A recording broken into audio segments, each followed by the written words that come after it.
Grace Miller placed the glass jar in a prominent spot on the bookshelf, positioning it so she could see it just by looking up. She stood from her desk, ran to the window, and pulled back the curtains, hoping to see if Ethan Ford was asleep yet. But when she looked across, the lights in the opposite window were already out. Oomph. That jerk Ethan went to bed so early. Forget it, I won't wake him up. Grace pouted, pulled the curtains back shut, and flopped on her bed. She grabbed her plush pig, Mr. Piggy, rolled around on the mattress, and cheered, "Ha ha, did Mr. Piggy miss me? I miss you to death," she squeaked in a falsetto voice, mimicking the toy. "The dorm is too small. I can't take you to school with me. Boo-hoo, you poor thing. Haven't seen you in a while. Feels like you've put on weight? Your face is even rounder." As she spoke, Grace pinched Mr. Piggy's cheeks with both hands, pulling at the soft fabric. "Mr. Piggy, Mr. Piggy, you know me best. I'm the owner who loves you the most, right? Do me a favor and help me choose. For winter break, should I go north to see the snow or out west of the Great Plains? I want to go to both so bad. Nod once for the first option, nod twice for the second." Grace cupped the plushie's face, staring at it intently, giggling to herself. She made Mr. Piggy nod once, then immediately nod twice. "Oh my, why are you such a greedy pig? Why do you want to go everywhere? Can't you just pick one?" Grace grinned. In reality, it was she who wanted to go to both places. There were too many places she wanted to see. "Forget it. Asking you is useless." Seeing no independent reaction from the plush toy, Grace suddenly lost interest and kicked it to the foot of the bed. Ethan Ford and Grace Miller rested at home for 3 days. With nothing to do, they stayed in, binged TV shows, went out to eat at local diners when hungry, or bought groceries to cook together. Aside from sleeping, they were practically inseparable. The days were simple but fulfilling, filled with happiness.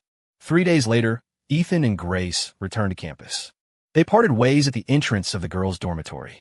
"Jerk, remember to call me tonight," Grace said, reluctant to leave. All right, no problem," Ethan laughed. Grace finally broke into a smile, walked gracefully up to him, suddenly stood on her tiptoes, and pecked him on the right cheek. "That's your reward. If you don't call me, just watch how I handle you. I'm heading back now, bye-bye." Grace turned and trotted toward the dorms, happy as a lark. Ethan touched his cheek, chuckling. "That girl she's really cute." Humming a tune, he prepared to head back to his own dorm when his phone suddenly rang. He picked it up and saw it was actually Victor the Reaper Vane calling him. He answered immediately, smiling. "Hey, Beak. Yeah, it's me. You free right now?" Victor's deep voice resonated from the other end. "Sure am. What's the order, Vic? You say the word, I'll do it. Climb a mountain of blades or swim a sea of fire." Ethan joked.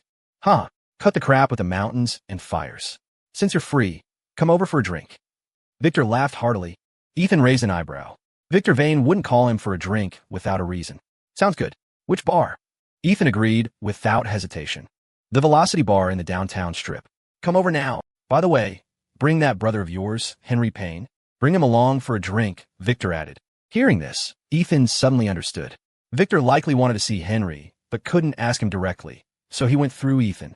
Henry was chasing Valerie Vane, who was Victor's little sister. It seemed Victor might know about the situation between them, but judging by his tone, he didn't seem to have a negative attitude toward it. This reassured Ethan quite a bit. "Sure, no problem. I'll head over with him in a bit," Ethan promised. After a few pleasantries, Ethan hung up and called Henry Payne to give him a heads up and tell him to be mentally prepared. After notifying him, Ethan drove to pick him up. Shortly after, downstairs at the company office, Ethan picked up Henry. Henry opened the car door, sat in the passenger seat, and asked with confusion, "Ethan, why did Vic suddenly call me out for drinks?"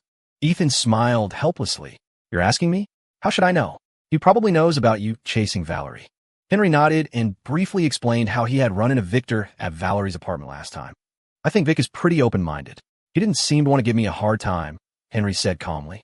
Ethan thought for a moment and said, "Probably because of Valerie. Anyway, when we get there later, watch your words. I don't oppose you chasing Valerie. In fact, I support it, but her brother is Victor Vane. He's not an average guy. Victor is one of the bona fide bosses of Chicago. You need to be mentally prepared." Henry nodded solemnly. "Ethan, I understand. I'll be careful." Ethan turned to look at him and reassured, "Don't be too nervous and don't feel too burdened. Vic is relatively easy to deal with, and he's a man who respects the code." Henry smiled. "I can tell." Seeing his composed expression, Ethan felt that Henry had changed a little. He seemed to have made peace with the situation. The old Henry Payne was introverted, withdrawn, serious, overly sensitive, and only knew how to work hard.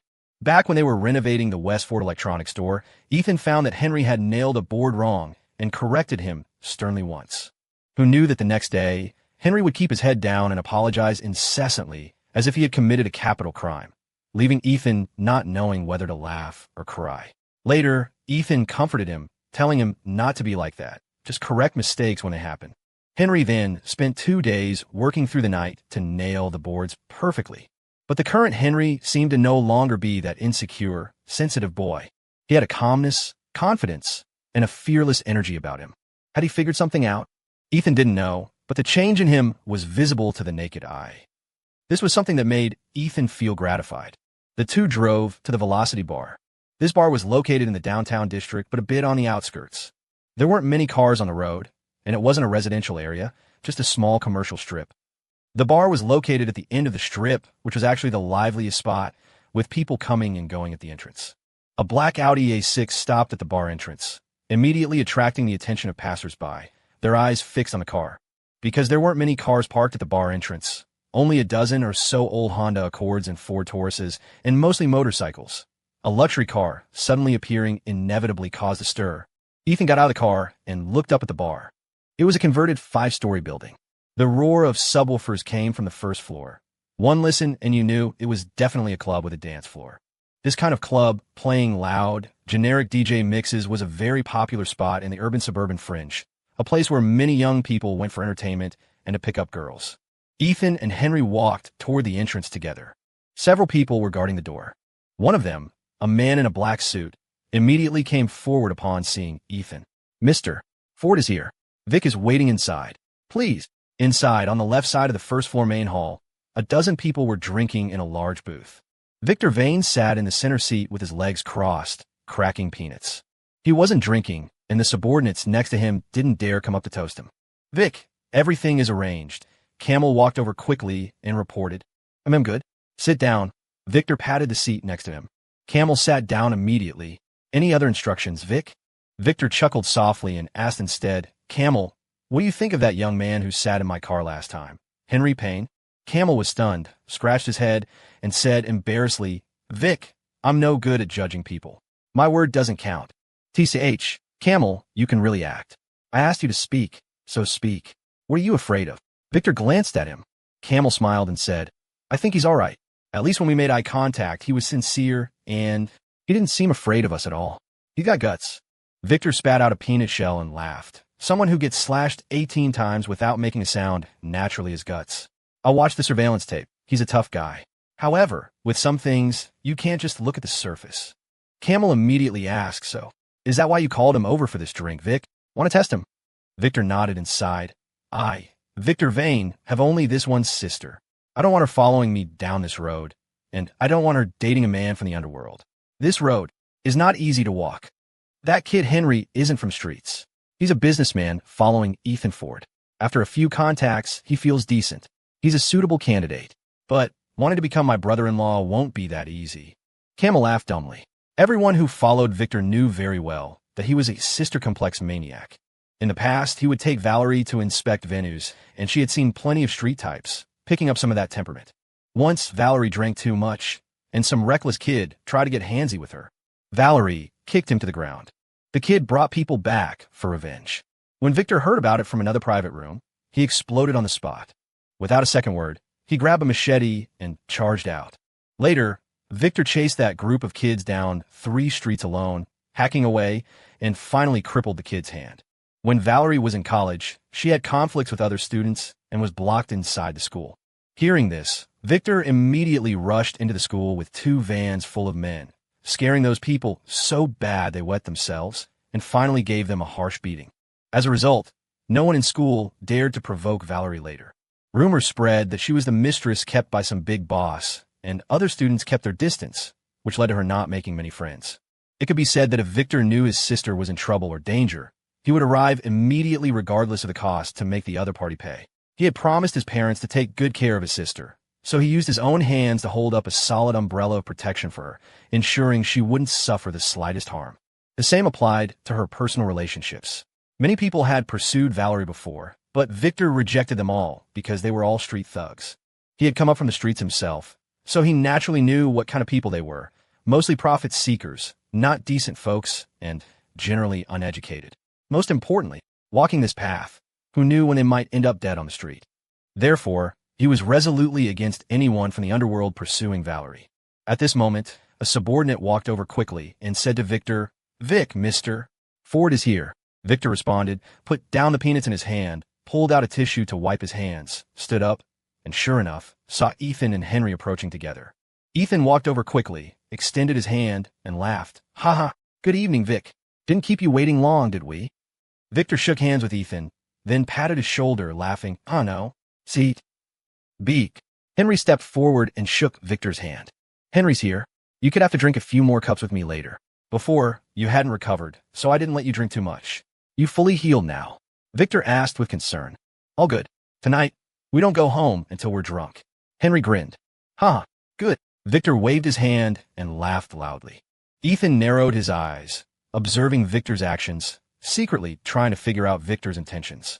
After thinking and analyzing on the way here, he felt that Victor wouldn't just call the two of them over for a drink. Looks like he'd have to improvise. The three took their seats one by one. Camel took the initiative to hand out cigarettes, passing one to Ethan. "Hi here, mister. Ford, have a lucky smoke." "Thanks, Camel. Definitely lucky." Ethan accepted the cigarette politely with both hands and lit it himself. Victor's gaze suddenly fell on Ethan, and he asked with a smile, "Ethan, I heard your cyber cafe has started installing machines? That's fast progress. Business is sure to be booming later." TSK, 3 super large cyber cafes. No one in Chicago has made such a big move like you. Ethan looked a bit surprised. He didn't expect Victor to know so much about the cyber cafe's progress. He estimated the promotional buzz for the opening was significant enough that even Victor knew. "Hey, just trying to make a living. Investing so much, whether I can earn back the capital depends on the operation of these 3 cafes later," Ethan said modestly. Victor lit a cigarette and affirmed, "You'll earn definitely more than Damian Cross. Those broken internet shacks of his make plenty, let alone yours. But be careful. When you make money, some people will get jealous." Ethan blew a smoke ring and nodded. "Vic is right. I'll be careful. I already have people watching Damian." Having said that, Ethan poured him a full glass of beer and raised his glass. "Come, I propose a toast to Vic. Thanks for looking out for me." "Huh, easy to say come, bottoms up." Victor clinked glasses. Henry, sitting next to Ethan, wanted to follow suit and clink glasses, but was held down by Ethan's other hand, signaling him not to move rashly. Toasting had rules. Only subordinates toasted superiors, and it had to be one-on-one. You couldn't have multiple people toasting one person. Only the superior had the qualification to toast multiple people at once. These were the rules of the table. Henry didn't have many opportunities to be out and about with Ethan, so he didn't understand these rules. Henry was stunned, but he put down the glass in his hand. Ethan watched Victor tilt his head back and finish the glass, then turned to look at Henry, signaling it was his turn. Henry stood up to refill Victor's glass, then raised his own. "I also propose a toast to Vic, thanking you for your care all along." Victor smiled with gratification, nodded, and said, "We're all family here. Come, drink." With that, the two clinked glasses. Henry, following Ethan's previous instruction, kept the rim of his glass slightly lower than Victor's, and then both drank it all in one go. Victor looked at Henry with interest. This kid didn't know so many rules before, but today he suddenly understood. It seemed Ethan taught him quickly, and he learned fast too. Then, he turned to look at Camel and gave him a look. Camel nodded, understood the meaning, stood up, and laughed. "Ha ha. Since Mr. Ford is rarely at this venue today, let's have some fun. Manager Gigi, bring those girls up. Let the brothers have some fun." The girls Camel referred to were naturally the club's hostesses. Basically, any venue with a dance floor had hostesses, but the venues were divided into clean and full service. Clean venues meant just that. The hostesses were there strictly for drinking company. They didn't take other business, and certainly couldn't do anything explicitly shady on the premises. Of course, if you had the skills to charm a hostess into going out on a private date, the bar management wouldn't interfere much. Relative to clean venues, there were the full-service or meat venues. Besides drinking, the hostesses would take on other tasks like dancing, the naked kind, or passing drinks mouth to mouth, and many other tricks. If customers wanted to enjoy these services, they had to pay extra. When the customers were happy, They could take the hostesses to private rooms or the hotel upstairs to rest. In terms of earning power, 3 clean venues couldn't match the profit of 1 full-service venue. Of course, high profits came with corresponding risks. If the backing wasn't solid, those shady spots could be raided at any time. Hearing camel order hostesses, Ethan remained unmoved, just watching Victor's expression. Victor was a good husband at home and loved his wife dearly.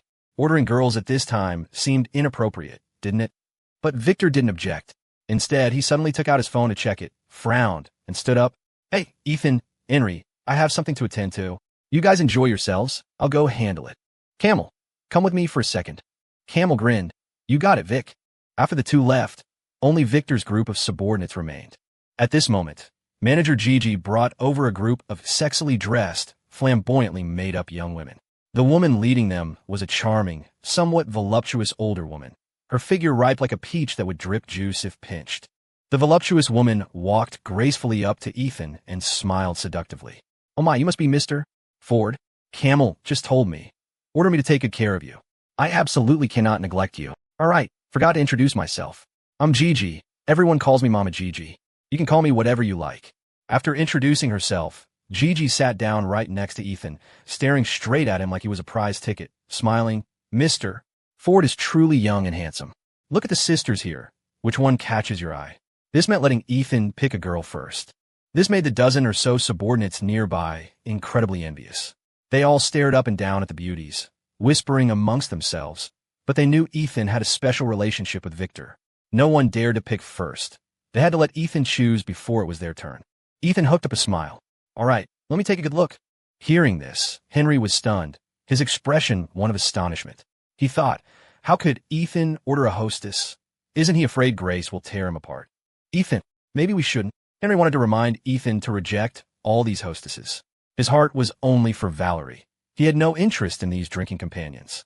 Ethan stood up, gave him a meaningful look, and said, no need. If we should pick, we pick. This is Camel's kindness. Henry was even more surprised, failing to grasp the meaning in Ethan's words. Meanwhile, on the second-floor balcony nearby, Victor and Camel stood in the shadows watching closely. They were wearing earpieces and could hear everyone speaking in the booth. Vic, Mr. Ford seems to be picking a girl. Heroes really can't pass the beauty test. Camel laughed weirdly. Victor narrowed his eyes, staring at Ethan's every move, and said calmly, him? He won't pick one. Camel was stunned, not knowing why Victor was so certain. Vic, what about Henry? If Henry picks one and plays around, this test was actually for Henry. Not only to see how he dealt with the troublesome Mama San, but also if he could handle the situation well, settle it, and ultimately not mess around with the hostess. Whether the whole process was handled well or not would be seen by Victor. Victor said coldly, then he will disappear from Valerie's sight forever. If a man had no self-control in the face of fine wine and beautiful women, what right did he have to pursue Valerie? Inside the booth, Ethan looked around at the dozen or so beauties, randomly pointed at one who was slightly prettier, and smiled. You then? Hello, Mr. Ford. The selected hostess was very happy and went to hold Ethan's arm, but he dodged. Hey, wait.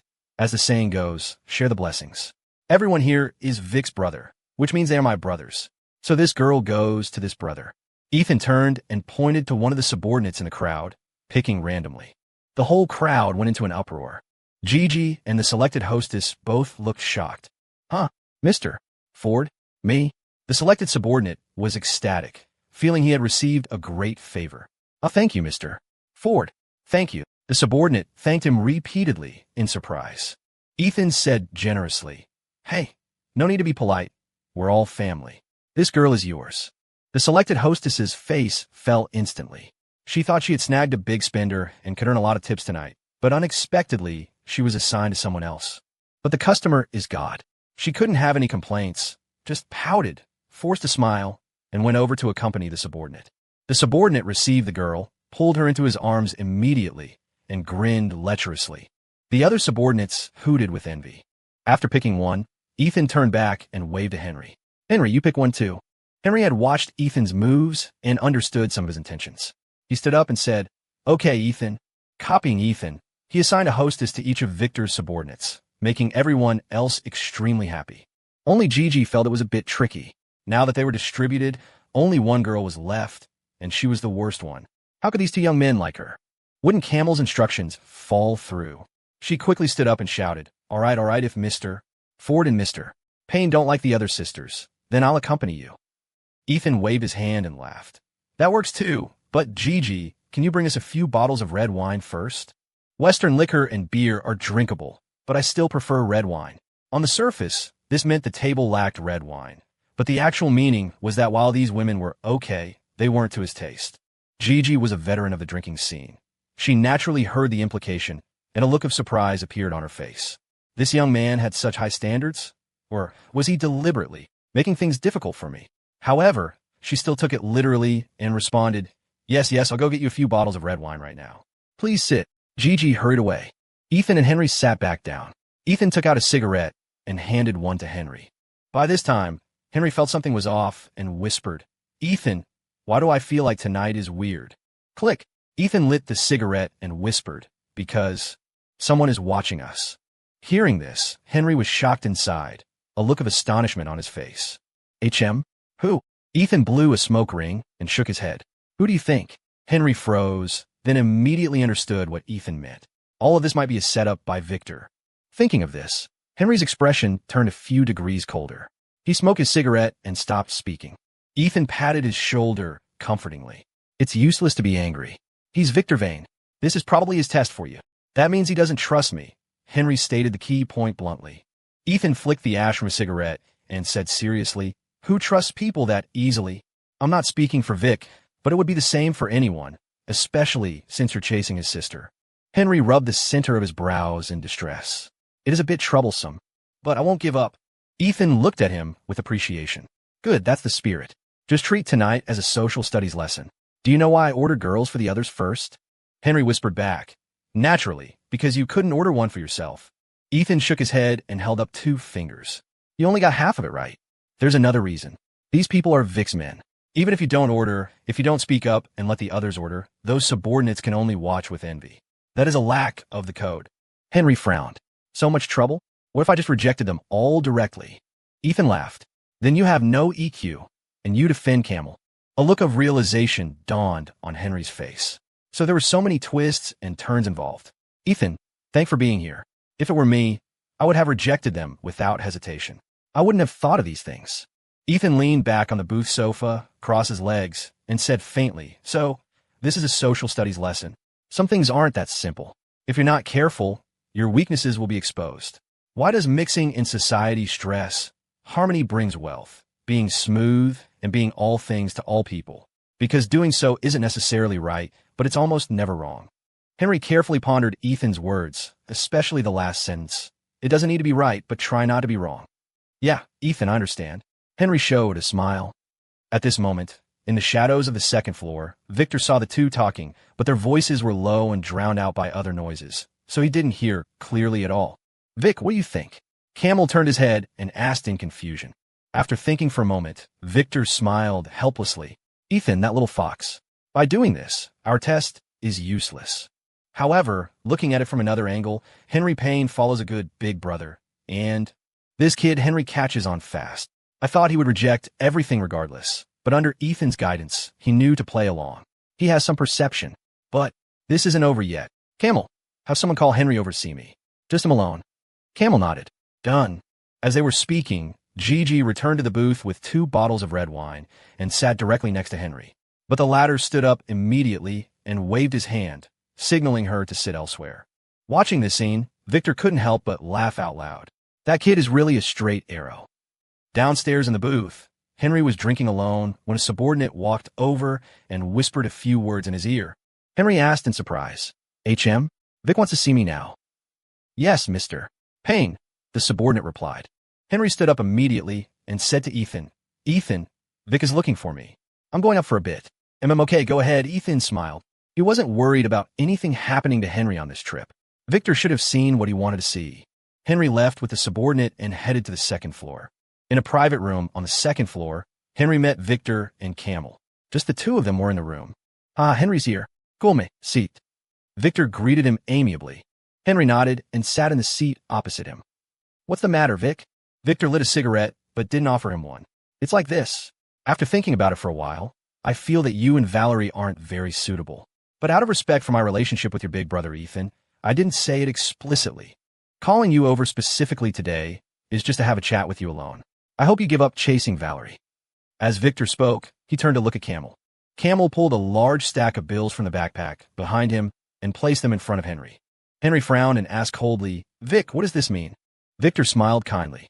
"This is $10,000. Consider it a little compensation for you. I hope starting tomorrow you won't appear in front of Valerie. You're Ethan's brother, so that makes you family. I don't want to make things look ugly. Take the money, and everything will be fine." Henry's face grew colder. "Vic, what if I don't take it?" Victor's originally kind smile instantly turned sinister and chilling. "Then you're not family." The threat in these words was very obvious. But Henry didn't change his expression. He stood up, looked straight into Victor's cold eyes without fear, and even suddenly smiled slightly. "Vic, you are Valerie's brother. I respect you and look up to you. But I won't accept your words, and I won't take your money. I can't stop you from doing anything, but likewise, you can't stop me from doing what I need to do. Money, life, and death. Right now, neither is important to me. I will do what I believe I should do." In his eyes, there was fearlessness and determination. When a person isn't even afraid of death, they are truly fearless. Victor said in a deep voice, "You're that stubborn? Why can't you be like your boss, Ethan, and be a bit flexible? There are plenty of good girls in the world." Henry said calmly, "I am Henry Payne. I am just me. I believe that even Ethan has things he would persist in with his life. Everyone should." For a moment, the entire private room fell into a deathly silence, the air seemingly frozen. After a while, Victor broke the silence and laughed. Young people these days really don't know the immensity of heaven and earth. With that, he took a cigarette from the pack and handed it to Henry. "Have one, kid." Henry was stunned, not knowing why Victor's attitude had suddenly shifted so much when he was clearly cold toward him just a moment ago. But he still accepted the cigarette with both hands. "Thanks, Vic." Victor stood up, walked in front of him, and smiled. "You're right. Everyone should have something they persist in. However, this doesn't mean I recognize you as a qualified suitor. I might not stop you, but I hope you mind the rules. Don't try anything funny." Hearing this, Henry breathed a slight sigh of relief. He had barely passed this hurdle. "I understand, Vic. Let's go. Downstairs to drink, haha." Victor laughed heartily, flipping his mood faster than flipping a page in a book. Camel put the money away, went over, hooked his arm around Henry's shoulder, and said with gratification, "Good kid, don't think about leaving tonight.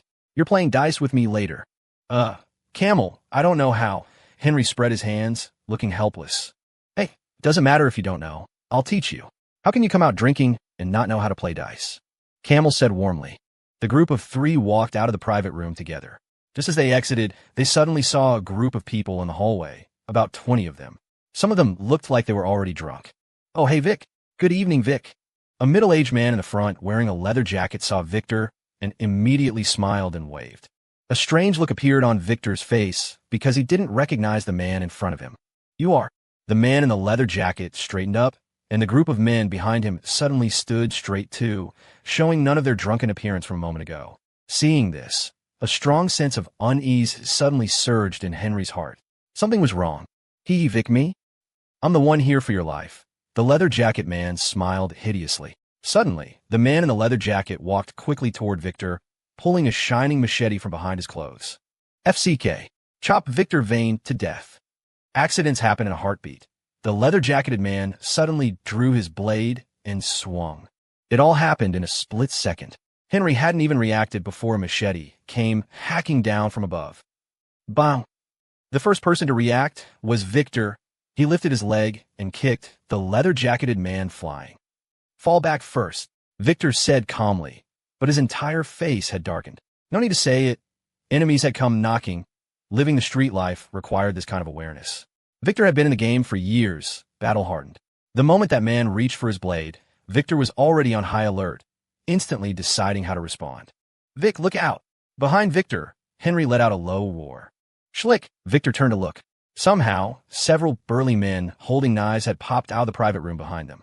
One had already swung, trying to ambush Victor, but Henry blocked him. However, the machete landed solidly on Henry's arm. Blood sprayed instantly, dyeing half his shirt red in a second. Gritting his teeth against the pain, Henry kicked the ambusher down. "Henry!" Seeing this, Victor flew into a rage, his face like frost. He stomped on the man's head. Crack! The man's neck twisted, and he passed out cold. Victor picked up a machete from the ground. Before he could stand straight again, The others were already upon him. Victor's eyes bulged like copper bells, his fury reaching the heavens. He crouched low to avoid getting slashed while swinging his blade wildly with his right hand. SHNK, SHNK. The sound of steel cutting flesh rang out. The 5 ambushers behind them were hacked to the ground by Victor in the span of 3 breaths. When he turned back, he found that Camel, trying to hold off the 20-plus men attacking from the front, was already covered in blood, sustaining countless cuts. Yet, Camel stood firm, constantly swinging his blade to force back the attackers. "Vic, run!" Camel shouted without looking back. Henry grabbed a chair from the private room and swung it, helping to relieve the pressure on Camel. But how could Victor flee alone? Without a second word, he raised his blade and charged into the slaughter. For a moment, blades flashed and shadows danced. Shouts of killing rose everywhere, descending into chaos. The sounds of hacking on the second floor terrified the other customers in the bar, causing screams and flight. The whole bar turned into a chaotic mess. The subordinates downstairs didn't know what was happening when it started. Everyone was dazed. Only Ethan heard the commotion from the second floor and reacted instantly. Something happened upstairs. But before he could lead the group of subordinates upstairs to save them, a dozen people suddenly burst through the bar's main entrance. Every one of them held a weapon, looking fierce and evil. As soon as they entered, they hacked down the door guards and innocent bartenders. "FCK you all, brothers, chop Victor Vane to death for me." The leader, a youth with dyed purple hair, raised his blade and shouted. The group behind him responded in unison, looking toward Ethan's direction like madmen. SHD. Ethan's eyes widened. He didn't expect to run into Victor's enemies. Just his damn luck. Earlier, when Ethan learned about Victor's background, he had thought that getting too close to Victor would be dangerous. He just hadn't expected the danger to come so fast and so fiercely. But now wasn't the time to complain. He had to save Vic first. As long as Victor was okay, the situation could be stabilized. If Victor went down, morale would crumble, and this group would lose their will to fight. The enemy wanted to capture the king first, so he had to protect the man. "Upstairs. Everyone follow me to the second floor to save Vic." In the nick of time, Ethan shouted at the subordinates. This yell woke them up. Ethan was the first to sprint toward the stairs, followed by the other subordinates. They didn't have weapons, so they grabbed vodka bottles and followed Ethan's charge. A few stayed behind to block the purple-haired youth group at the stairs using chairs. The entire bar was filled with screams, the sounds of slashing, shattering glass, and overturning tables. The hostesses and customers had already scattered and fled. Before long, the main hall of the bar was almost empty. Meanwhile, Ethan had rushed to the second floor. Carrying a bottle of vodka, he saw the crowd in the hallway and charged straight in, sneaking up behind a man. Smash! Ethan slammed the bottle down hard on the back of the man's head. The bottle shattered, and the man was knocked out cold on the spot. This startled the group, and they turned to stare at Ethan. FCK. Ethan threw the jagged remains of the bottle, smashing it into another man's face, gashing it open. Using this opening, Ethan bent down and picked up a machete from the ground. At the same time, the 12 or so subordinates behind him arrived, recklessly charging in with bottles in hand. Suddenly, both sides were engaged in a melee. Now in the hallway, the leather-jacketed man's group was sandwiched between Victor and Ethan, attacked from front and back. Seeing the enemy's formation crumbling and panic setting in, Victor hacked with even wider, more sweeping strikes. His machete's edge had curled from the impact. Breaking one blade, he picked up another and continued the slaughter, invincible, looking like a god of death incarnate. He turned and saw Camel covered in blood. He grabbed Camel's collar and pulled him back from the front line. "Camel, you rest," Victor said in a deep voice, stepping forward to shield Camel. He stared at the leather-jacketed man with eyes wide in rage, radiating a murderous aura so powerful it was terrifying. Once Camel disengaged, he collapsed against the wall in exhaustion. His body and face were covered in cuts, flesh torn open, transformed into a bloody figure. Beak. Seeing the tide turn, Camel finally breathed a sigh of relief. Through the blood on his face, a smile of relief appeared at the corner of his mouth before he fell straight down. Victor was tall and built like an iron tower. Standing in front of the leather-jacketed man's group, his presence was intimidating. Cowed by Victor's aura, not a single person from the leather-jacketed man's group dared to take a step forward. Seeing Victor, looks of terror and fear appeared on their faces. Victor raised his machete, pointed it at the leather-jacketed man, and said icily, "Your life, I'm taking it." His sentence was like a death warrant from Hades, shaking the entire room. The next moment, a blade flashed. The leather-jacketed man took a heavy blow to the chest, blood splattering. The man howled miserably, stumbling backward in fright. But Victor wouldn't give him the chance to retreat. A second strike swung out. SHNK. This slash came down from above, heavy and unstoppable. The machete cleaved from the man's shoulder blade all the way to his stomach. Another scream, and the leather-jacketed man was hacked to the ground, unconscious. With the leader down, the remaining men lost their will to fight. They fought desperately to break through Ethan's direction to escape. Ethan looked up and saw Victor was unharmed. He breathed a sigh of relief. He didn't want to risk his life keeping these people here. As long as Victor was fine, it was a success. Of the 20-plus men, only 5 managed to flee in panic. The rest were all lying on the ground, blood dyeing the entire second-floor hallway red. "Vic, you okay?" Ethan wiped the blood from his face and walked toward Victor. "I'm fine, but Henry and Camel are hurt. You take them to the hospital first. Leave the cleanup to me." Victor's expression was calm. His face was devoid of emotion. You couldn't tell if it was anger or something else. But Ethan saw killing intent in his eyes. Monstrous killing intent. Ethan had a premonition that this matter wouldn't end here, and since he was already deeply involved, it would be hard to extricate himself. But right now, there was no choice. If Victor went down, everyone around him would be implicated. "Give me a hand. Let's get them out," Ethan said with a grim face to the subordinates behind him. He turned to look at Henry and asked with concern, "How about it, Henry? Can you walk?" Half of Henry's clothes were stained with blood. The injury looked serious. "I'm fine. Get Camel to the hospital first." Henry gritted his teeth, enduring the pain, then helped the others lift the unconscious Camel. There were still enemies in the main hall downstairs. Victor took the lead, holding a machete to clear the path. The group went straight to the first floor. The subordinates who had blocked the stairs earlier had been hacked down, groaning in pain. The purple-haired youth sat in a booth wiping his blade, clearly waiting for Victor. Seeing Victor and Ethan come down, the purple-haired youth grinned hideously. "Oh my, Vic is still alive." As he spoke, he turned to look at Ethan, staring straight at him with eyes that were sinister and venomous. This gave Ethan the feeling of being stared at by a viper. I recognize you. Damien Cross's men fell into your hands last time. What was the name?" "Oh right, Ethan. 4, right?" The purple-haired youth chuckled lightly, his smile full of mockery. Hearing this, Ethan's heart skipped a beat. He clearly didn't know this guy, yet the guy knew his name, and he knew about the feud with Damien Cross. A sense of unease rose from the bottom of Ethan's heart. "Who are you?" Ethan asked in a calm tone, staring back at the purple-haired youth. Remember this, kid? My name is Barry Baz Mitchell. From now on, the downtown territory belongs to us." Baz waved his blade, stood up, and declared arrogantly. Victor frowned slightly. "You're with the Thunder Bay crew?" Baz sneered. "FCK, at least you have some eyes." "Victor Vane, it's been over a year. Our boss says he really missed you, huh?" Ethan turned his head and whispered, "Vic, what road is the Thunder Bay crew on?" "Just a bunch of hillbillies. I had some beef with them back in the day," Victor said calmly, his tone filled with disdain, clearly not putting this group in his eyes. Ethan thought carefully, then his heart suddenly jumped. "Thunder Bay. SHD. How do we provoke these people?" That place produced ruthless men. Anyone who came out of Thunder Bay to hustle was no ordinary person. The folks that were tough, street brawls were common, and rumors said they sometimes used guns in fights. Ethan felt a headache coming on. He hadn't expected to get dragged into this, and the opponent was so tricky. This was going to be hard to handle. Victor took 2 steps forward, stared at Baz, and said, "You think you have the ability to make me wash my hands in a golden basin? You're not there yet. Cool, man. All dozen of you, come at me together." Victor crooked his finger, signaling them to attack. "FCK. Who the FCK are you posturing for?" Baz lifted his blade to charge, but suddenly a subordinate ran over and whispered something in his ear. "HM? What?" "The boss said that." Baz asked with a dark face. The subordinate nodded. "FCK. I got it." Baz cursed, obviously a bit unwilling.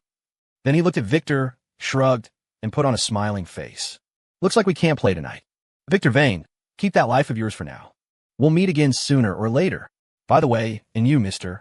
Ford, be careful when you go out at night. Brothers, let's go." Baz waved his hand, and the group swaggered away, turning to leave. Anger surfaced on Victor's face. He wanted to rush over, but was grabbed by Ethan. "Vic, let's get the brothers to the hospital first. Something happened here. It'll attract attention soon." Ethan dissuaded him. Victor saw that Camel was still unconscious. Now wasn't the time to tangle further. Let's go. Victor responded in a deep voice. Ethan and Victor took all the injured brothers to a private clinic. This clinic was funded by Victor and was relatively safe. By the time they settled all the wounded, it was late at night. Although Henry took a slash, the cut wasn't deep. He got over 20 stitches and was bandaged up. His left hand wouldn't be usable for a while. Camel, however, had barely escaped with his life. His whole body was covered in cuts. He was currently lying in the intensive care unit, unconscious. After handling matters and leaving the rest to the medical staff, Ethan and Victor went to the courtyard on the first floor of the clinic. Victor handed Ethan a cigarette. Ethan, thanks to you tonight. Otherwise, my fate would have been about the same as Camel's. Ethan took the cigarette and shook his head. Vic, you're treating me like an outsider. It's what I should have done. Vic, what exactly is the grudge between you and those guys? Victor sat on the bench in the gazebo, lit his cigarette, took a deep drag, and said calmly, everything under the sun boils down to the word profit. Do you know how many venues I have in Chicago? Ethan shook his head, indicating he didn't know. Big and small venues, KTVs, pool halls, arcades, bars, clubs, dance halls, 52. Victor held out his hand. Hearing this, Ethan was secretly shocked. Victor operated so many properties. The money these places earned every day was probably hard to count. No wonder. Victor became a Chicago boss. With so many venues, he definitely didn't lack manpower. His influence wasn't small. Seeing his astonished look, Victor took a drag and continued. This doesn't include the hotels and motels I run. My venues are mainly concentrated in downtown and the west side. Both areas are fat meat. Plenty of people are eyeing them. While I'm still around, those people might still have some scruples. Except for the Thunder Bay crew. Smoking a cigarette, Victor used a very calm tone to tell Ethan about that past underworld grudge. 2 years ago, Victor and the Thunder Bay crew fought over territory for half a year, with wins and losses on both sides. Later, the leader of the Thunder Bay crew, Ray Young, proposed peace talks. Both sides agreed to meet at a restaurant. At the time, the location was in Victor's territory, so he didn't bring many people, just a dozen close brothers, who knew that old fox Ray Young would pull a dirty trick, setting an ambush in the restaurant to take him out then and there. In the end, it was one of Victor's brothers fighting to the death to protect him that allowed Victor and the others to escape. But that brother left his life there forever. Because a life was lost and Ray Young was witnessed, he was listed as a fugitive by the police. Before Victor could personally take revenge, Ray Young had vanished without a trace. Over a year had passed. He thought the matter was over, but he hadn't expected the Thunder Bay people to come killing their way back. No need to guess. He knew that Ray Young had returned. This time, they were coming straight for his life. Ethan fell silent after listening. Not only was he dragged into this feud, but from Victor's words, this opponent was extremely tricky. What a mess. Suddenly, the rapid ringing of a phone broke the silence between the two. It was Victor's phone. Victor took it out, looked at it, and gave a bitter smile. Damn, that girl Valerie is probably coming over. Half an hour later, inside Henry's hospital room, Ethan and Victor were having a late-night snack when the door suddenly opened. It was Valerie. Victor felt warm inside. He hadn't expected his sister to rush over so quickly in the middle of the night to check on her brother. How thoughtful. Valerie, you're here. I told you I was fine. No need to rush over specifically this late. But seeing you here makes me happy, Victor said, deeply moved, standing up and opening his arms, waiting for Valerie to throw herself at him. But the next moment, Valerie said, "Oh," walked straight past him and headed directly for Henry on the hospital bed. Victor. He turned his head blankly and saw Valerie sitting by Henry's bedside, asking about the latter's injuries with concern. Crack. He felt his heart shatter. What the hell? Never seen my sister care so much about another man. Does she have feelings for Henry? Victor smiled bitterly and shook his head secretly. Beside the bed, Valerie was examining the injury on Henry's left arm. Your old injuries just healed, and now you have new ones. What? Do you think you don't have enough scars? Try and make a tattoo out of them. Valerie rolled her eyes at him, complaining, though her tone revealed traces of heartache. Facing the concern of his crush, Henry scratched his head foolishly. Although his arm hurt, the corners of his mouth were grinning almost to his ears. And no, it's fine. Just a scratch. Are you worried about me? Henry asked, rarely this thick-skinned. Valerie's cheeks turned red, and she spat. Who? Who's worried about you? Hee. Keep this up, and you won't even know when someone hacks you to death. You think you're immortal, made of steel. Henry, being scolded, didn't dare refute a word. He just kept grinning foolishly. He suddenly felt that getting slashed was somewhat worth it. Victor coughed twice to interrupt their conversation. Valerie, don't you care about your brother at all? Valerie stood up, walked over, looked Victor up and down, and said, Bro, aren't you fine? Humph. Besides, if it weren't for you, would old Henry and so many brothers get hurt? Bro, when will you stop? When are you willing to wash your hands of this? Toward the end, Valerie questioned him with some agitation. The hospital room instantly fell into a deathly silence. After a long time, Victor replied faintly, Valerie, I have my own plans. Plans? What plans? Are you going to wait until the brothers around you, your family, and friends all get hurt before you stop? Valerie's eyes were red, rimmed with tears. Her gaze looking at Victor held both anger and pleading. The next moment, tears finally couldn't help but slide from her eyes. Victor wanted to reach out and wipe them for her, but his hand raised slightly and then stopped. He moved his lips wanting to explain something, but in the end, he couldn't say anything. Bro, I'm scared. I'm scared that one day the person lying in the hospital bed, lying in the ICU, will be you.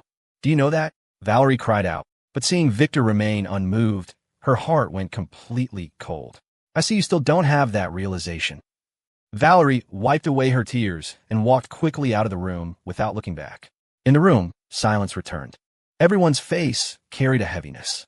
After a long time, Victor gave a bitter laugh, his eyes full of helplessness. Stop. Easier said than done.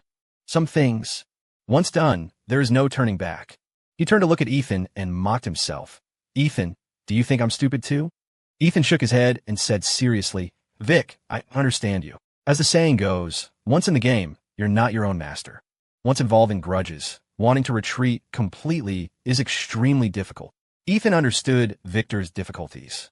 If he retreated, how would his businesses and the thousands of families below him survive? With so many brothers under him, how many could be lucky enough to escape the sharp blades? This was the reason Ethan didn't want to get involved too deeply. Being implicated this time was something he had already foreseen as a possibility. Victor looked somewhat helpless. It's good that you understand me, but I'm afraid only you can understand me. Henry suddenly asked in a deep voice, Vic, that group acts so brazenly. What do you plan to do? If it's not resolved, there will likely be a next time. Victor laughed lightly and looked at Ethan instead. Ethan, if it were you, what would you do? Ethan said without hesitation, they threw the first punch, so we throw the last. And we have to wipe them out completely.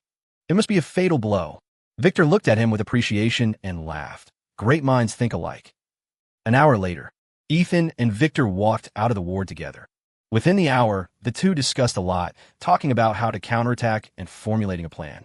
After confirming the plan, Ethan saw it was already past 1 a.m. It was getting late, so he rose to leave. Just in case, Victor found 6 subordinates to drive 2 cars and escort him back. Ethan left the hospital by car, preparing to return to campus. As the convoy passed the main road of downtown, Ethan suddenly saw a woman walking alone by the roadside, drunk, being blocked by 3 thug-like youths. She seemed to be getting harassed. Under the dim streetlights, Ethan found the silhouette somewhat familiar. Big Ed, pull over for a sec, Ethan said to the subordinate driving in front. Big Ed was a capable officer under Victor. Like his nickname, his head was big, but when he fought, he was even more ruthless than Camel, possessing a reckless energy. What's wrong, mister? Forward. Big Ed stopped the car by the road and turned to ask in confusion.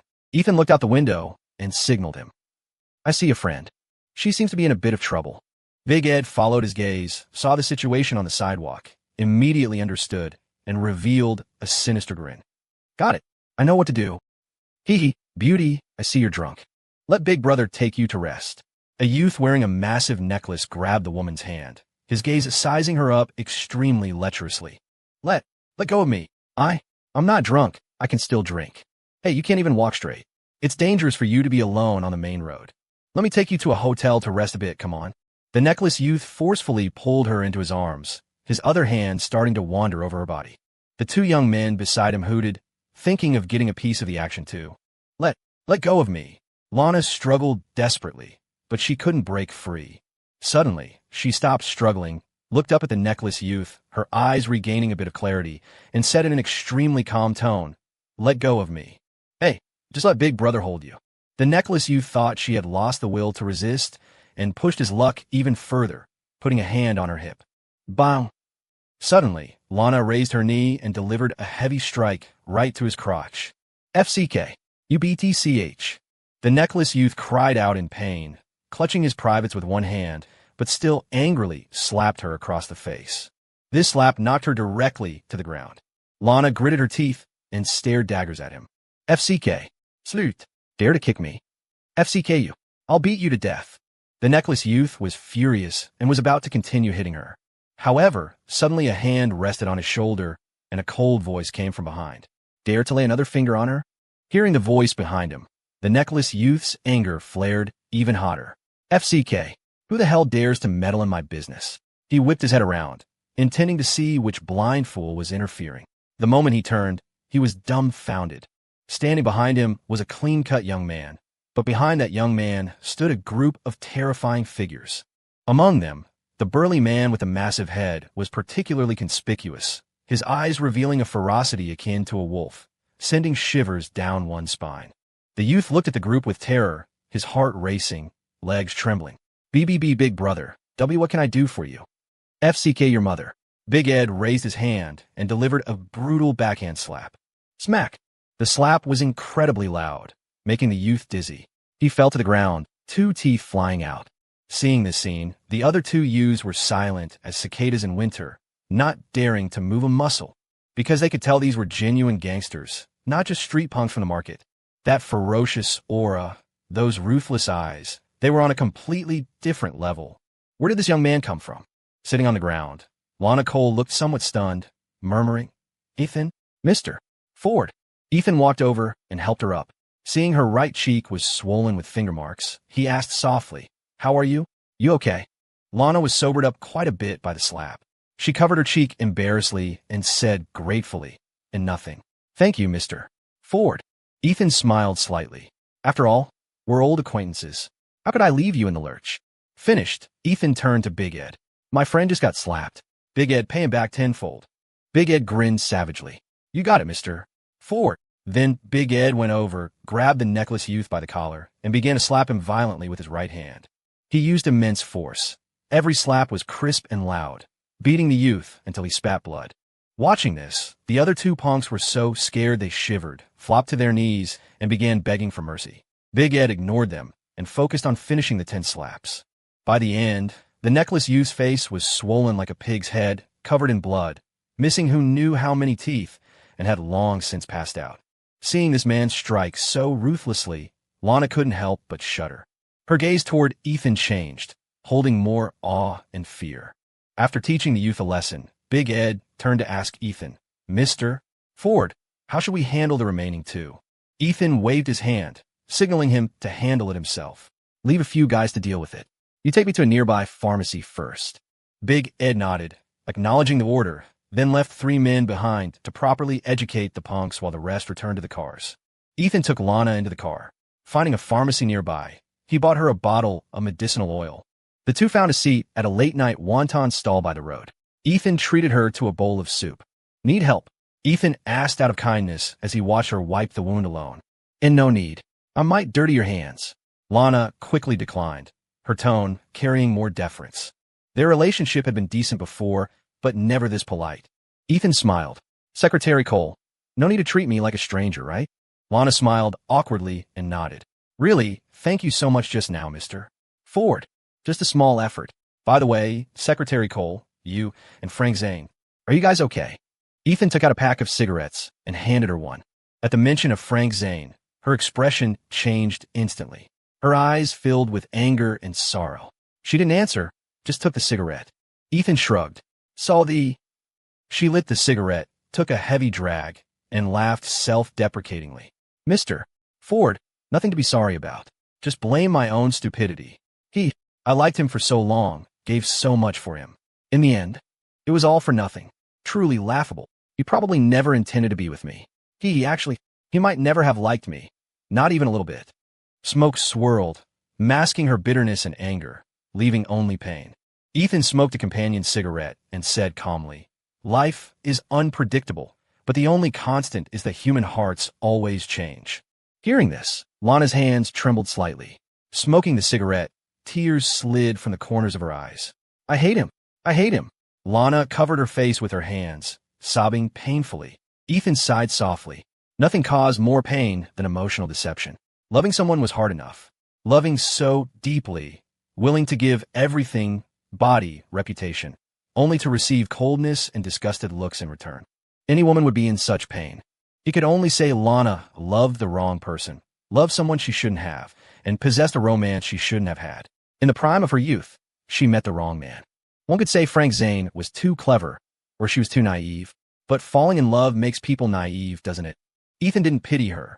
He even felt she was paying the due price for her mistakes. Just felt it was a bit of a pity. Some pain could have been avoided, yet she chose to rush in headlong. Ethan pulled out a tissue and handed it to her. Secretary Cole, why cry over a man? He's not worth it. Lana looked up. Her eyes were swollen from crying, her face streaked with tears, makeup ruined. Thank you. She took the tissue and wiped her face. After a long time, she put down the tissue, smoking silently, looking desolate and lost. At this moment, the middle-aged boss brought over 2 bowls of wontons. Handsome guy, beauty, your wontons are ready. 2 steaming bowls were placed in front of them. Ethan pushed 1 bowl in front of her and said calmly, Secretary Cole, starting today, you have a chance to re-choose your life. Lana froze, her gaze fixing on Ethan. Ethan chuckled lightly. Everyone should pay the price for their actions, right? No one is an exception. You, me, everyone in the world, including Frank Zane. Lana Cole stared blankly at Ethan, the confusion in her eyes receding, gradually replaced by clarity. After a long silence, she spoke slowly. Mr. Ford, you're right. Everyone needs to pay the price for their actions. With that, she accepted the wontons Ethan pushed toward her, wiped away her tears, and smiled. Thank you, Mr. Ford. Seeing this, Ethan said with gratification, no need to be polite. Consider this our first true collaboration, right? Lana's lips curled into a smile, instantly revealing a myriad of charms. She nodded. Yes, she knew what Ethan's goal was. Irreconcilable contradictions had appeared between Ethan and Frank Zane. In the cruel world of business competition, the winner takes all and the loser falls. To overthrow the opponent, unscrupulous methods were fair game. Now, it could be said that for the same goal, the two had common interests and could cooperate with and use each other. What she wanted was to let Frank Zane experience just how painful it was to lose everything, to lose hope. 2 days later, in the evening, Ethan was busy rushing his homework in the dorm. He had spent the last few days just playing at home with Grace Miller and had fallen behind on a lot of assignments. Fortunately, the teachers had an almost double standard tolerance for him, letting him just make up the work. This could be considered a hidden perk of being the state top scorer. Footsteps sounded outside the door. A moment later, Jason York and the other 2 roommates came back with food. Ethan, food time. I brought yours back. Kevin Keg, O'Connor shouted, holding a lunchbox, specifically claiming credit from Ethan. Thanks, Keg. Ethan looked up and smiled. Keg looked at him with the expression of an old father caring for his child. No thanks needed, it's what I should do. Who asked me to worry about you guys so much? Ethan, believe it or not, I'll squeeze all the fat out of you. Keg immediately turned cowardly, offering the lunchbox with both hands and laughing. Oh, Ethan, that won't do. I still need this meat to survive the winter. Ethan took the lunchbox and suddenly saw Jason York looking depressed. He felt like Jason had been in low spirits for the past 2 days. Jason, what's wrong with you these last 2 days? Why is the white dragon of the waves of our dorm so wilted? Ethan opened the lunchbox and asked casually. Jason slumped his face, sat on the bed, and said gloomily, Me? I got into a fight with Lily. We're in a Cold War. Ethan looked at him in surprise. That shouldn't be. You get depressed over arguing with a woman? That's not your style. Jason rolled his eyes. It's because I haven't succeeded yet. Falling out before sealing the deal gives me such a sense of defeat. For a moment, everyone in the dorm was speechless. Holy crap, you're in a bad mood because of that. Keg had black lines over his head. Sam Tucker interjected coolly. As expected, we can't use common sense to understand Jason's thinking. Ethan laughed. Jason, you need a change of mood. I'm going to the drama club later. You coming? TCH, drama club is the most boring thing. I'm not going, Jason said disdainfully. Oh, all right then. I heard the department beauty from accounting also joined the drama club, Ethan said while looking down at his food. Bro, Jason sprang up and ran over to hug Ethan's leg. Ethan smiled and teased. Didn't you say the drama club was boring? Jason said thick-skinnedly. I'm a very boring person by nature. I prefer participating in boring activities. Keg. Jason, the thickness of your face is catching up to Ethan's. Ethan. Damn fatty.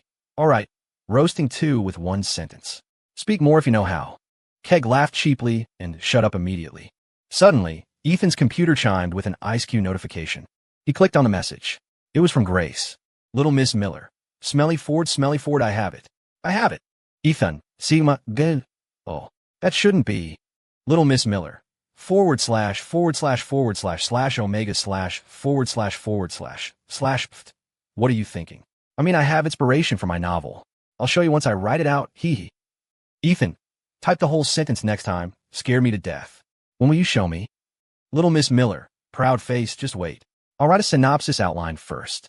Bye-bye. See you at the drama club later. On the other side, Grace was sitting in front of the computer, typing rapidly on the keyboard, a smug smile consistently on her face. Grace, what are you snickering about? Watching adult movies? Chloe Jones asked, leaning over to the computer with a lunchbox. Grace didn't turn her head, continuing to type. What? Can't you see I'm writing a novel? Writing a novel? What's there to laugh about? Chloe asked confusedly. Then she saw the text typed on the screen and froze. Legend of the Heroine. The life of heroine Grace, upholding justice? Oh my God, you're writing a fantasy warrior novel. Grace stopped her hands and rolled her eyes at her. So what? Can't girls write warrior novels? I love reading them. The great hero for the country and people, upholding justice, roaming the world with a sword. How cool is that? Chloe twitched her lips. Okay, as expected of you, Grace. But, in this story setting, you made Ethan into the servant, little Ethan. Does your boyfriend know? Grace said enthusiastically. Isn't that great? Little Ethan follows heroine Grace to roam the realm, punishing evil and helping the weak. His martial arts aren't high, so I can protect him. It's a great setting. Why did you set the meeting place for little Ethan at? The latrine? Ha ha ha. Chloe saw the outline, setting, and couldn't help laughing out loud. Grace said seriously, where we meet isn't important. Because in the story setting, heroine Grace and little Ethan are from the same village, friends since childhood. As the old saying goes, when friends come from afar, you must first exhaust their minds, strain their muscles, starve their bodies, disrupt their actions, whip them dozens of times, and then drive them to the latrine. If I don't do this, how can I test his determination to roam the realm? Chloe, is there such an old saying? Why don't I remember it? That doesn't seem right. She was starting to doubt her own literature level. Grace pulled her to sit in the adjacent seat, telling her to listen carefully, and continued, Oh, don't dwell on these details. This is just the beginning of the story. Later, I not only personally teach him martial arts, but also give him the peerless secret scroll to cultivate, making him stronger. Chloe realized, that makes sense. Roaming the realm requires strong power. What secret scroll do you plan to give him? Grace pondered for a moment. I haven't decided yet. How about the forbidden spell of the eunuch? Chloe. Grace, aren't you afraid Ethan will settle the score with you? Besides, what about little Miss Miller's future happiness? Grace's cheeks turned red, and she spat. What, it's just a novel. Besides, it doesn't necessarily require castration. What do you think of my warrior novel? Can it be published later? Chloe said earnestly, I don't know if it can be published, but I know that if Ethan sees it, you might have to go back home to await childbirth sooner than you think. Grace's eyes went wide, her pink cheeks flushing as she exclaimed in embarrassment and annoyance. What? Who needs to await childbirth? I don't want to. It's just a novel. Young master, Ethan won't mind.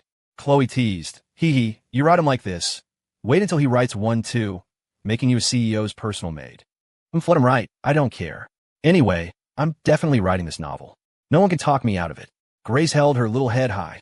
Creating a fantasy warrior novel had been her dream for years.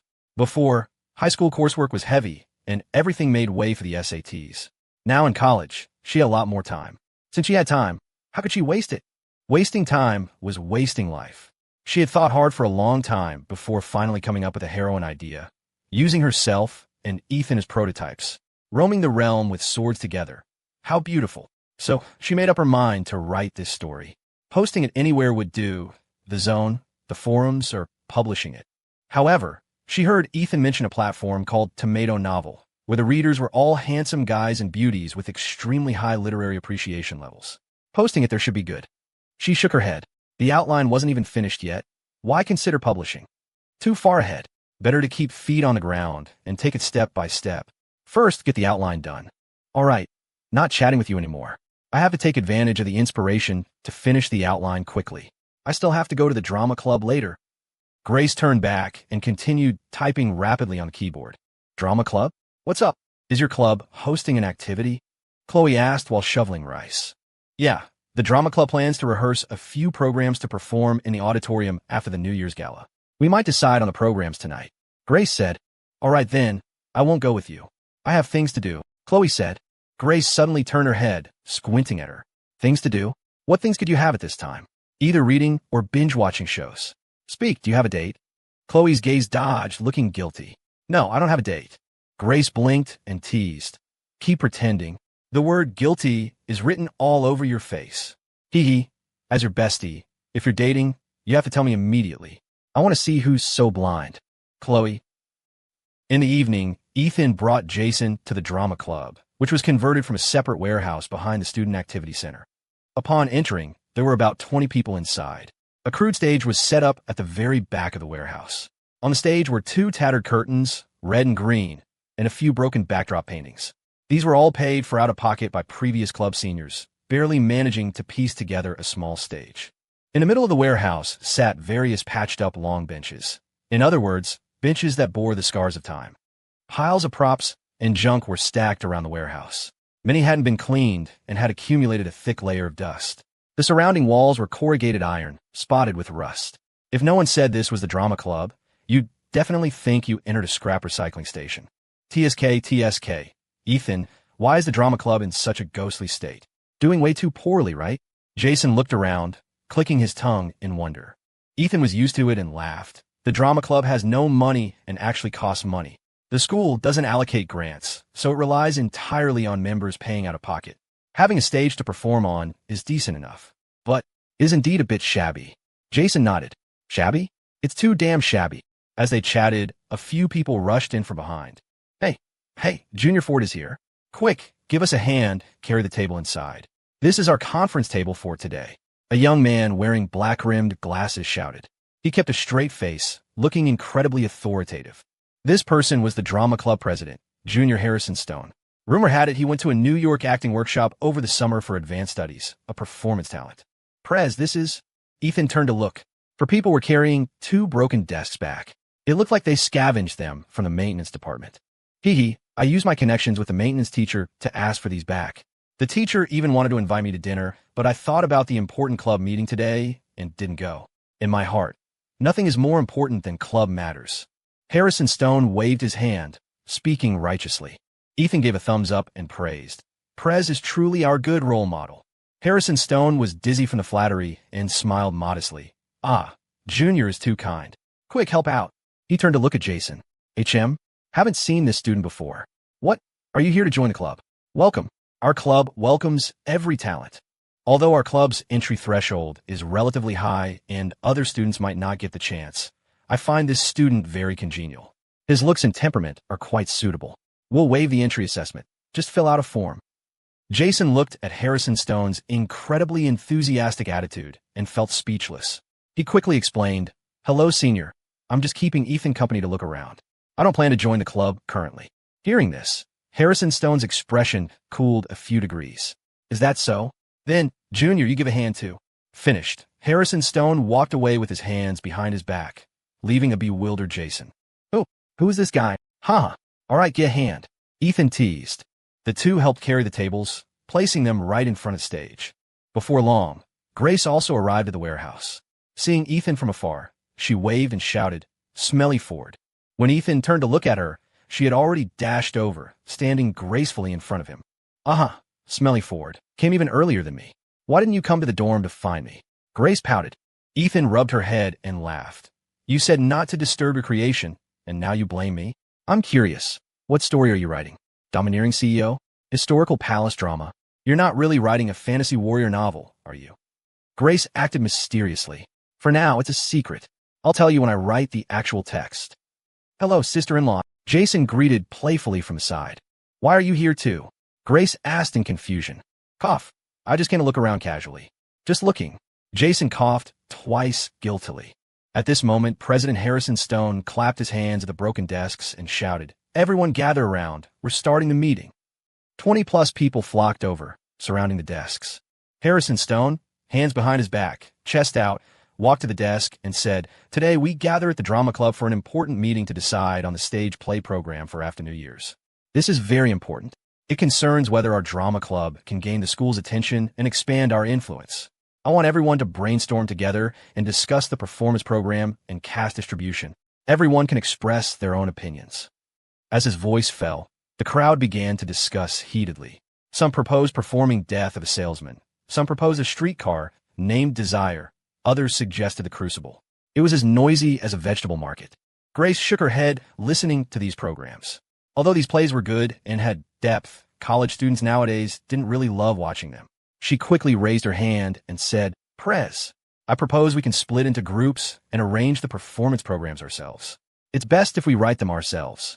"HM, write them ourselves? What are you thinking? In our drama club, who knows how to write a script? Your proposal is unrealistic." Harrison Stone criticized mercilessly. Grace shouted confidently, "Scripts? I can write them." "You can? Have you ever written a script before?" Harrison Stone asked skeptically. No, but I know how to do it, President. Think about it. The times have changed. Stuff like Death of a Salesman is old hat. Everyone's seen it a million times. I watched it 7 or 8 times growing up, zero freshness left. Why not innovate?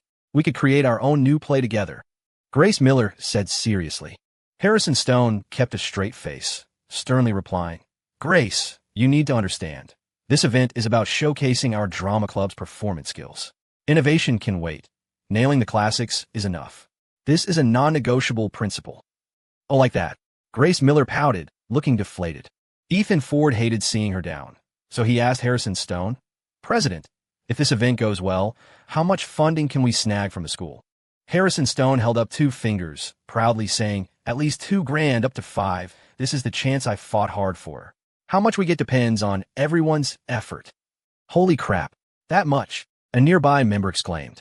That money could cover a regular family's yearly expenses. For the drama club, it was a windfall. With it, they could upgrade gear, refresh costumes and props, easing the club's financial crunch big time. Ethan Ford blinked, expecting maybe tens of thousands, but it was peanuts. He smiled impressed.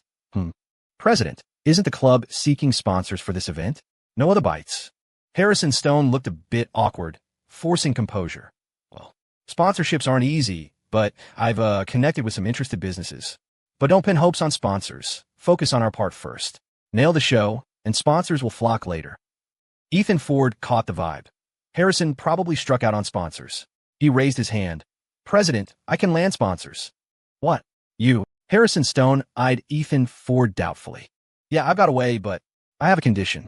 I think Grace's idea rocks. We need innovation, staging our own new play." Ethan Ford said earnestly. Grace Miller turned to him, surprised but warmed inside, knowing he had her back. Harrison Stone scowled, barking, "No way. This is a core principle, the line we don't cross. It's not about a few $100. The room flinched at his volume. "Oh no, President's pissed." But Ethan Ford grinned. "President, I didn't say hundreds. I can pull in $10,000. "What? $10,000? Harrison Stone gaped, incredulous. "For real? You're not joking?" Ethan Ford nodded solemnly. Truer than gold. Grace Miller tugged his sleeve, not wanting him clashing head-on with the president. The president's too principled for money. Harrison Stone instantly beamed. "Well, that condition's flexible. Innovation's great. We should encourage it.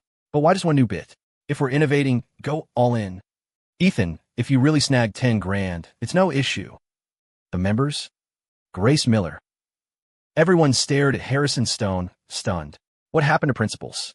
Where's the line? Damn, principles out the window. Guess our president's line is pretty bendy. That's the power of cash?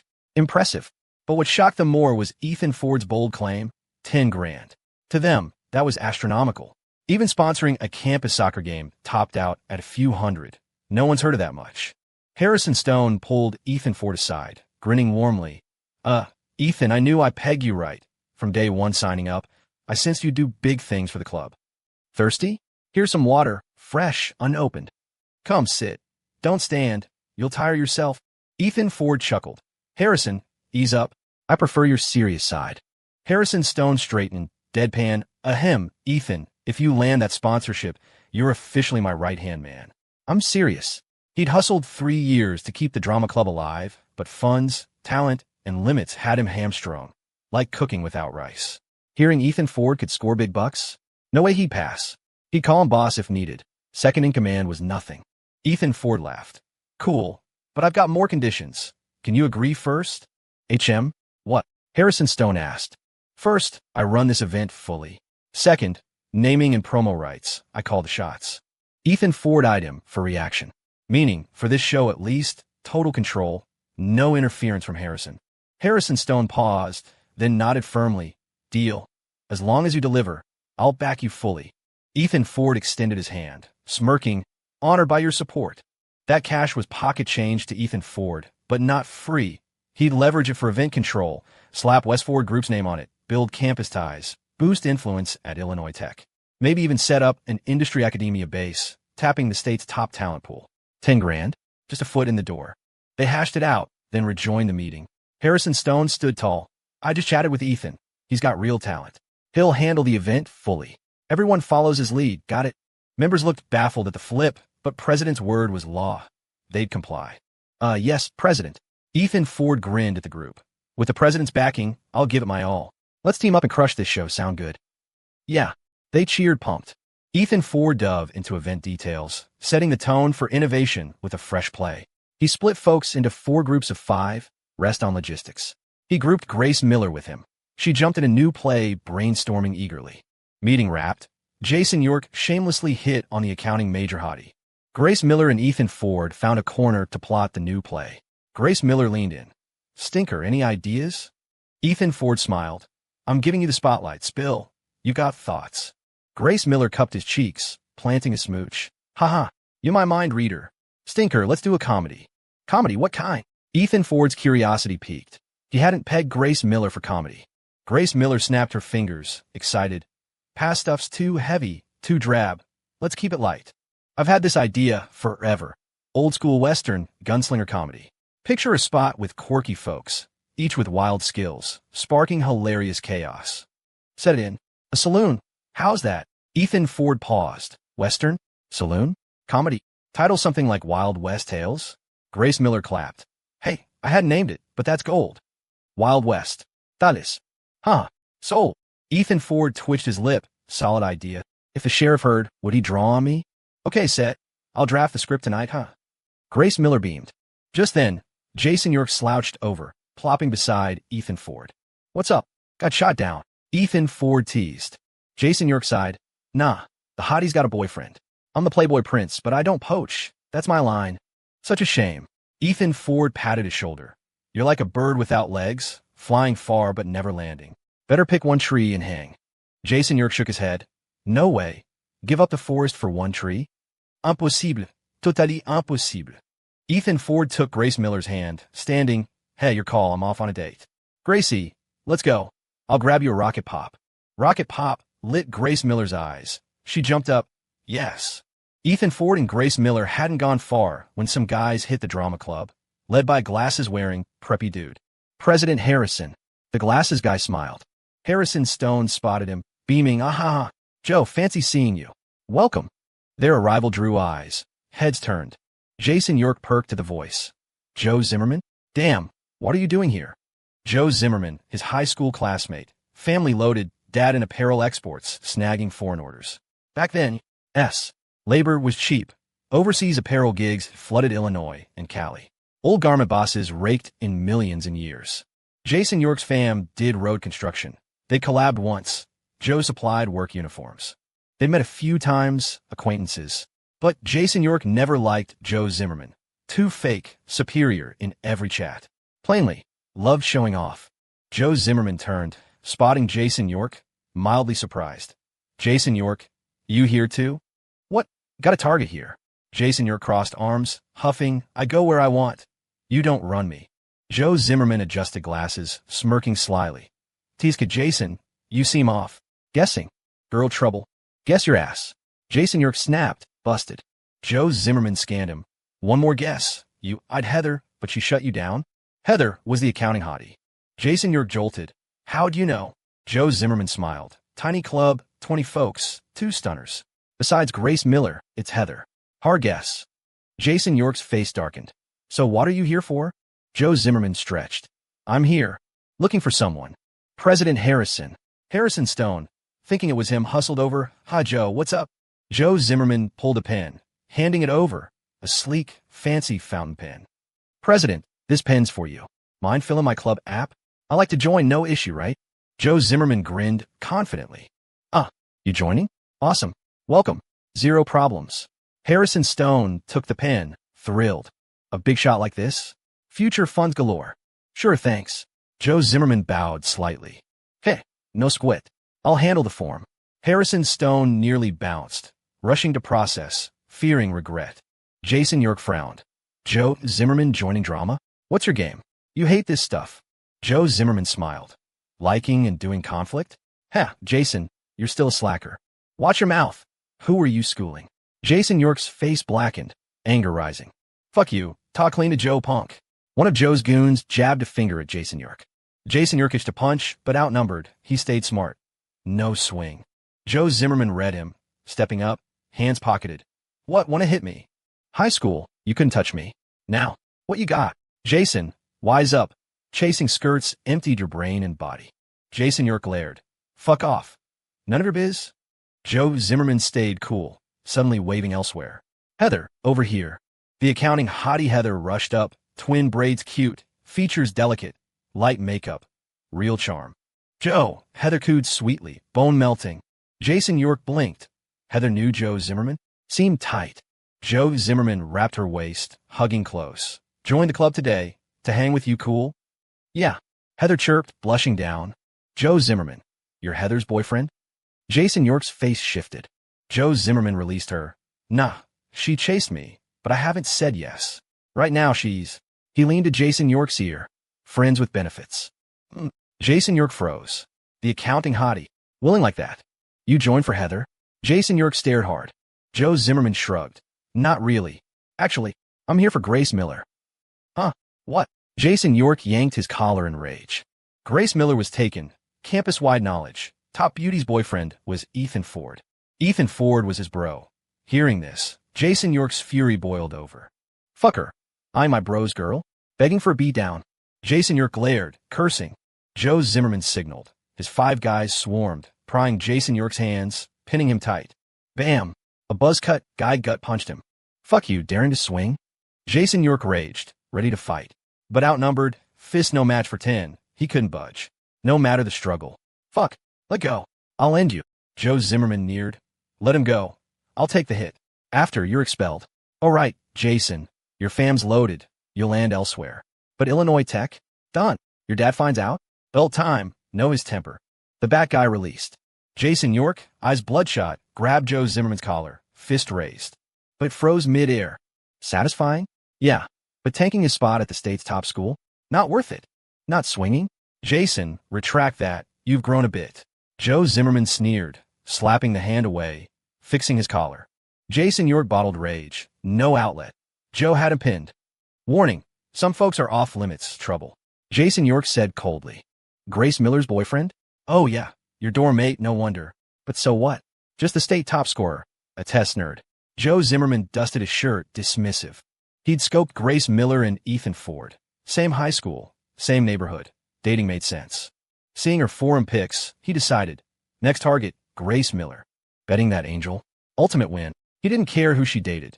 Just wanted the conquest, the hunt thrill. Heather approached, arm hugging. Teary, Joe, what did you mean? Weren't you joining for me? Joe Zimmerman cold. Sorry. Not for you, Heather. I'm bored. Time to end this. Want rich? Try Jason York here. Loaded. He eyed Jason York. Jason, my cast-off, you mind? Not her first. Fuck. Jason York gritted, lunging, but 2 grabbed him. HM? What are you doing? Rehearsing. A voice behind. Jason York calmed, looking up, grinning. Ethan. Behind. Ethan Ford and Grace Miller, munching rocket pops, watching. Joe Zimmerman turned, hands pocketed, sizing Ethan Ford, then Grace Miller, eyes gleaming.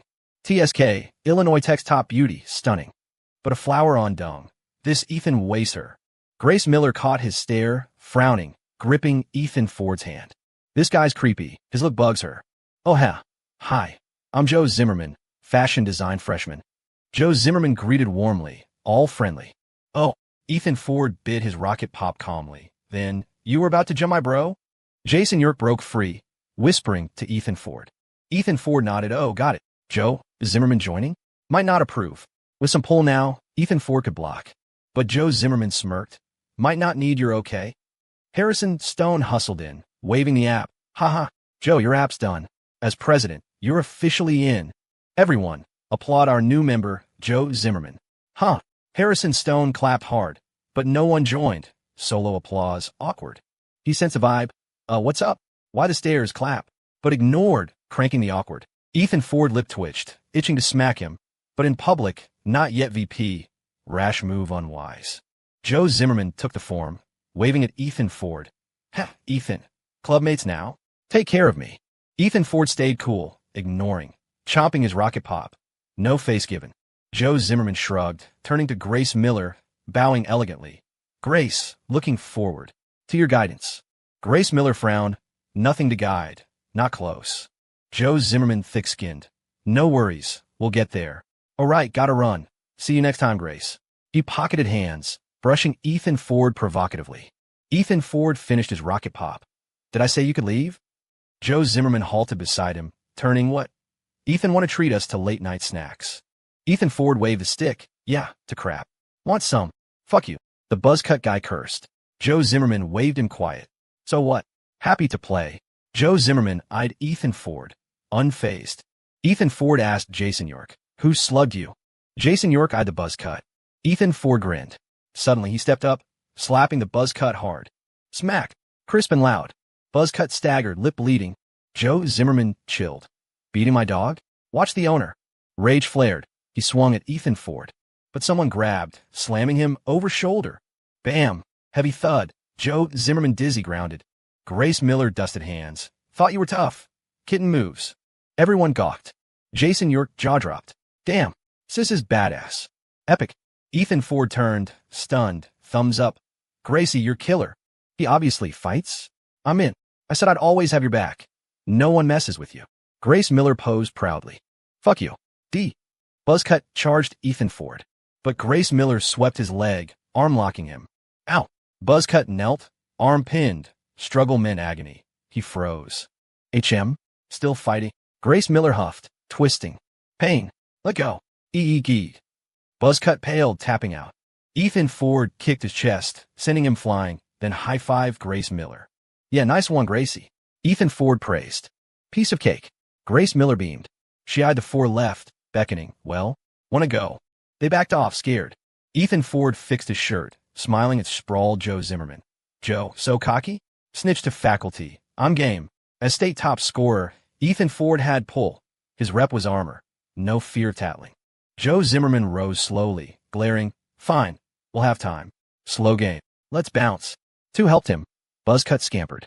Stinker, that guy's gross. Watch out. Grace Miller whispered.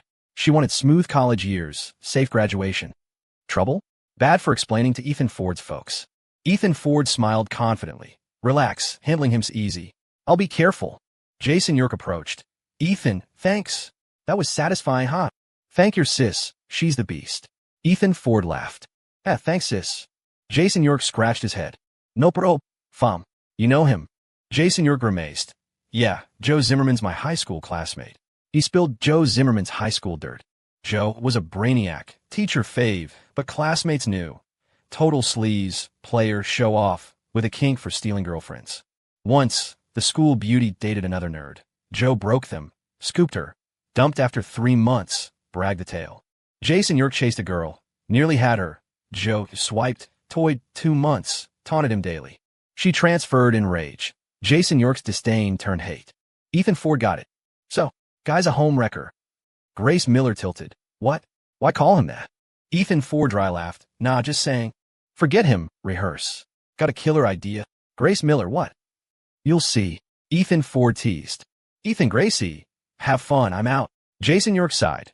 Heather as Joe's FWB killed his interest. Ethan Ford watched him go. Odd, him settling? Stinker, rehearse. What's the idea? Grace Miller tugged him on stage. On stage, Ethan Ford revealed. Besides Western comedy, Add urban romance. Like Billionaire falls for me. I play the mogul, you the lead. Grace Miller stared. Billionaire. Mogul? That's trending. Hey, who cares now it will. We might start the trend. Ethan Ford affirmed. Title set. Love in the West Loop. Grace Miller blanked. What? Love in the West Loop? Unique name. Ethan Ford snapped, in character, grabbing her waist, staring dominantly. You teasing minx, playing hard to get. Huh. Grace Miller stiffened, blushing apple red, heart racing. You what were you doing? Zomega. Ethan Ford tipped her chin. You know minx? He leaned in, kissing. Grace Miller. MMPH. They kissed on stage, spotlight solo on them, center stage. Harrison Stone blanked. Oh, what are they doing?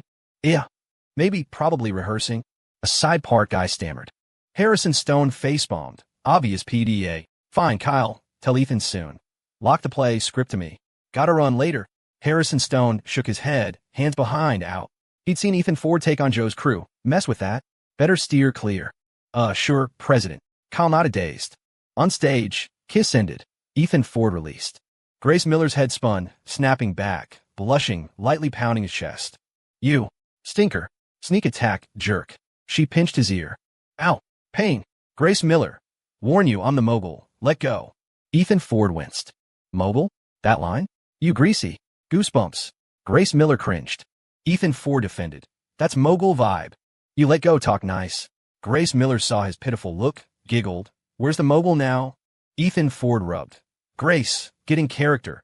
Acting needs flow, but your reaction's okay. Raw. Needs practice. Now, one more round. Grace Miller covered his mouth. More cheap shots? No way. Ethan Ford sighed. Fine. Skip scene. Restart. Plot outline first. Oh, call them over. Ethan Ford waved to his 5. Group huddle. Kyle hustled. Hey, leader. No, Ethan. What are we doing? Ethan Ford, basically VP designate.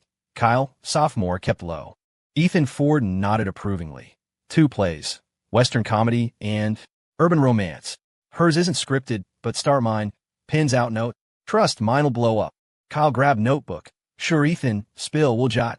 The other 2, guy and girl, prepped. Grace Miller leaned, eager for Ethan Ford's tale. Ethan Ford pondered, fantasy urban romance. Love in the West Loop. Leads Alex Quinn, war hero back from overseas. Master fighter and healer.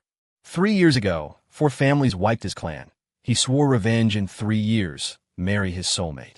Days here, he returns, weds for love despite in-laws' scorn. Families humiliate, try stealing her. But Dragon Envoy gifts arrive. Outraged at his disrespect, reveals war hero identity. Salt. In-laws regret. Families crushed. He and she live happily. How's that? Huh. Ethan Ford patted himself. Genius stitch-up. But glancing, all 4 blank-faced. That's love in a West Loop. Grace Miller asked stunned. Yeah, why not? Ethan Ford said. Brilliant. So fresh. Blood pumping. Stinker. You're ace. Grace Miller jumped, hugging like a kid. Clap, clap. Kyle and others applauded wildly. Stories fire. So satisfying. Kyle raved. Yeah, just hearing hooked. Gripping. The girl buzzed. Ethan's genius. Epic idea. Pothead guy thumbs up. Kyle scribbled. Total hit. This'll explode. Others noted fast. Ethan Ford lip twitched. Timeless power, fantasy charm. If they knew it'd get overdone later, what did they think? But now fresh to them. Grace Miller. Stinker. War hero titles badass. How'd you think it? Ethan Ford grinned. Easy. I know tons. Supreme warrior, battle emperor, ultimate dragon god. They brainstormed heatedly. Suddenly, someone rushed. Quick, gather. Teacher's safety check. Kyle paused. Nighttime check. Ethan Ford frowned. Fishy. President out his show. Let's see. Ethan Ford waved, pausing talk. Off stage, from storage, 2 middle-aged men, lead in black frames with notebook. Students, halt. Safety inspection. Black frames said sternly. School's random fire checks for clubs. 2 years back, calligraphy club candles sparked piled papers. Nearly torched the building. No casualties, but now strict. Boost safety. Faculty spot checks. Violations deduct points. 0 out. Club dissolves. Evening, mister. Shaw, you, go ahead. A guy greeted smiling. Shaw scowled. Tip off on hazards here. So checking. He scanned, spotting messy props corner. Stuff's chaos. No organization. Fire risk. Deduct 10. T10. Mister. Shaw harsh. Guy startled. Usual 1-2 points. 10 killer. Targeted. Yeah, mister. Shaw, ease up. We'll fix now. Others pleaded. No, final. Shaw sneered. Where's your president? Sigh. Eyes turned to Ethan Ford. President gone. Future VP's call. Ethan Ford approached. Hey, mister.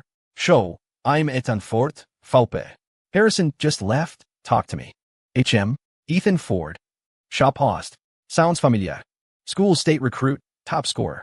Joe Zimmerman's call. Skip this. Tricky. Ethan Ford. Priority student, leadership eyes. And VP? Complicated. Shaw switched to warm. Ah, Ethan, state top scorer, haha. How's Illinois Tech? Ethan Ford smiled. Mister. Shaw flattery. What top scorer? Lucky break. Illinois Tech's great fate. Post-exams, undecided. Admissions, mister. Hill pitched. I knew it fit close to home. Shaw's face changed, mister. Hill recruited personally? Admissions director. Connected role. Ethan knows him. Can't offend. Ahaha. Holmes key. Shaw dry laughed. Ethan Ford eyed notebook. Mister. Shaw. We'll fix hazards. 10 steep. Cut slack. Shaw scratched it.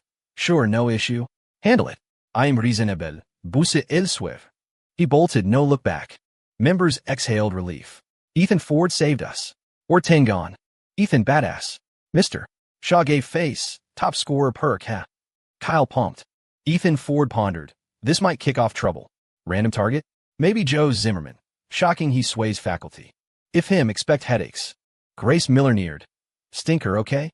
Random check. Worried guessing. Ethan Ford patted. Fine, with me, club's safe. Back to rehearsal. Tons of lines. Grace Miller felt secure, nodding. For days later, evening, Ethan Ford, dorm chatting Wayne Tank, Turner on Ice Cube, handling work. Besides scripting/rehearsing with Grace Miller, prepping West Ford Group's launch, invites out. West Ford Group approved, reorg done, declaring to industry. Hardware and web unicorn rising. Tank, invites confirmed? Ethan Ford asked. Ethan, yep, all checked, partners and peers responding, Saturday attendance. Tank said, good, follow plan, setup, food, drinks, no misses. Checklist all. Media invites, treat well. Ethan Ford instructed. Launch big, nail West Ford's rep. Nameless firm? Sketchy. Fame builds trust. Industry lead. Yes, Ethan, I'll ace it, no shame. Tank said. Grace Miller messaged. Stinker. Choice paralysis. Which outfit Saturday? Omega. Ethan Ford smiled, replying, Gracie, you rock anything. Trick question. Dodge suggestions. Wrong pick. No taste. None uncaring. This. Gold. Grace Miller beamed. Smooth talk fine. Asking Chloe. Girls' dorm. Grace Miller bedside. Eyeing sailor outfit and gown. Chloe, which fits? Chloe mirror unmaking. Formal? Gown. Grace Miller eyed black gown, blushing, but needs black stockings. Saturday morning, sunny, Chicago TV station. News facts team. Natalie Young powdering, will grant packing gear. Sucks, weekend work. Will yawned. Boss's call, what can you do? Buck up. Natalie patted face. Team slam, this kills. My poor weekend. Will griped. Natalie paused. What call, boss quit? Will smirked. Nah, need the paycheck. Right, Natalie. Today's West Ford Group launch gig. Wasn't that finance channels? Natalie eyed. Who watches finance? Boss says for daily news, and our follow-up. Well, shocked. Daily news? For real. West Ford is what? Never heard. Big pull. Natalie handed file. Check. West Ford's info. New group, but from West Ford Electronics. Biggest Chicago PC parts chain. Seen their stores. Will scan logo. Oh. West Ford. Fix my PC there. Thought coincidence. Same firm. Wait. West Ford's only half-year-old. Natalie mirrored. Bingo, you spotted it. West Ford boomed. Group owns electronics, e-commerce, tech, esports, PC parts, wholesale, online, security, gaming cafes. Full bloom. All tied to PCs, net gear use, spend, security. Missing. NetOps, but feds handle. No entry. Will gaped. Whoa, West Ford's ambitious. Natalie nodded. First seeing such speed, layout. Boss's vision sharp. Futures PCs, internet. TSK, strong for this. Boss Ethan Ford? Name rings bell. We'll flip to founder. Name only. Natalie Pact. Familiar? Eh? Shares with state top scorer, but different folks. Common name. Will agreed. Self-mocking. Yeah. Some born winners, some workers. Natalie stood. Your strength? No tree chopping. Pack. Head out. Launch noon, but early. Will nodded. Gear ready. They left. Morning prep skipped breakfast. Natalie had him hit nearby for eats. Metro Mall spots scarce. Roadside bagels or diners. Natalie wanted noodles. He drove Old Town, parked by joint. Off car, to diner. Curb tables full, locals mostly. 2 beef brisket noodles. We'll call it at counter. Middle-aged woman pulled tags. Beef, 2 ounces. $8. Blank-faced. Sure. Well paid, but no seats. Squat on curb? Fine for him, but Natalie, beauty reporter, squatting? Image killer. Got more tables? Pull one out. No seats. Well asked. Woman glanced. None share. Well sighed. Place tags at window queue. Scan for shares. Suddenly, corner. Familiar face in view. HM. State top scorer Ethan Ford from interview? With 1 girl, 2 spots free. Better share with known. Thrilled, he yelled. Natalie, over seats. Natalie fretted no spots. Heard rush. Where? Will pointed. There. He's the first out exam top scorer. Natalie recalled. Interviewed him. Buzz as Oyster Bro, but top score slapped faces, hers included. 2 spots, she hustled. Hey, Ethan. Ethan slurped noodles. Looked, You. Natalie smiled. Haha. Small world. Seats taken? Mine. Ethan shook. Free sit. Natalie, and will sat. She noted girl. You look familiar. Interviewed you?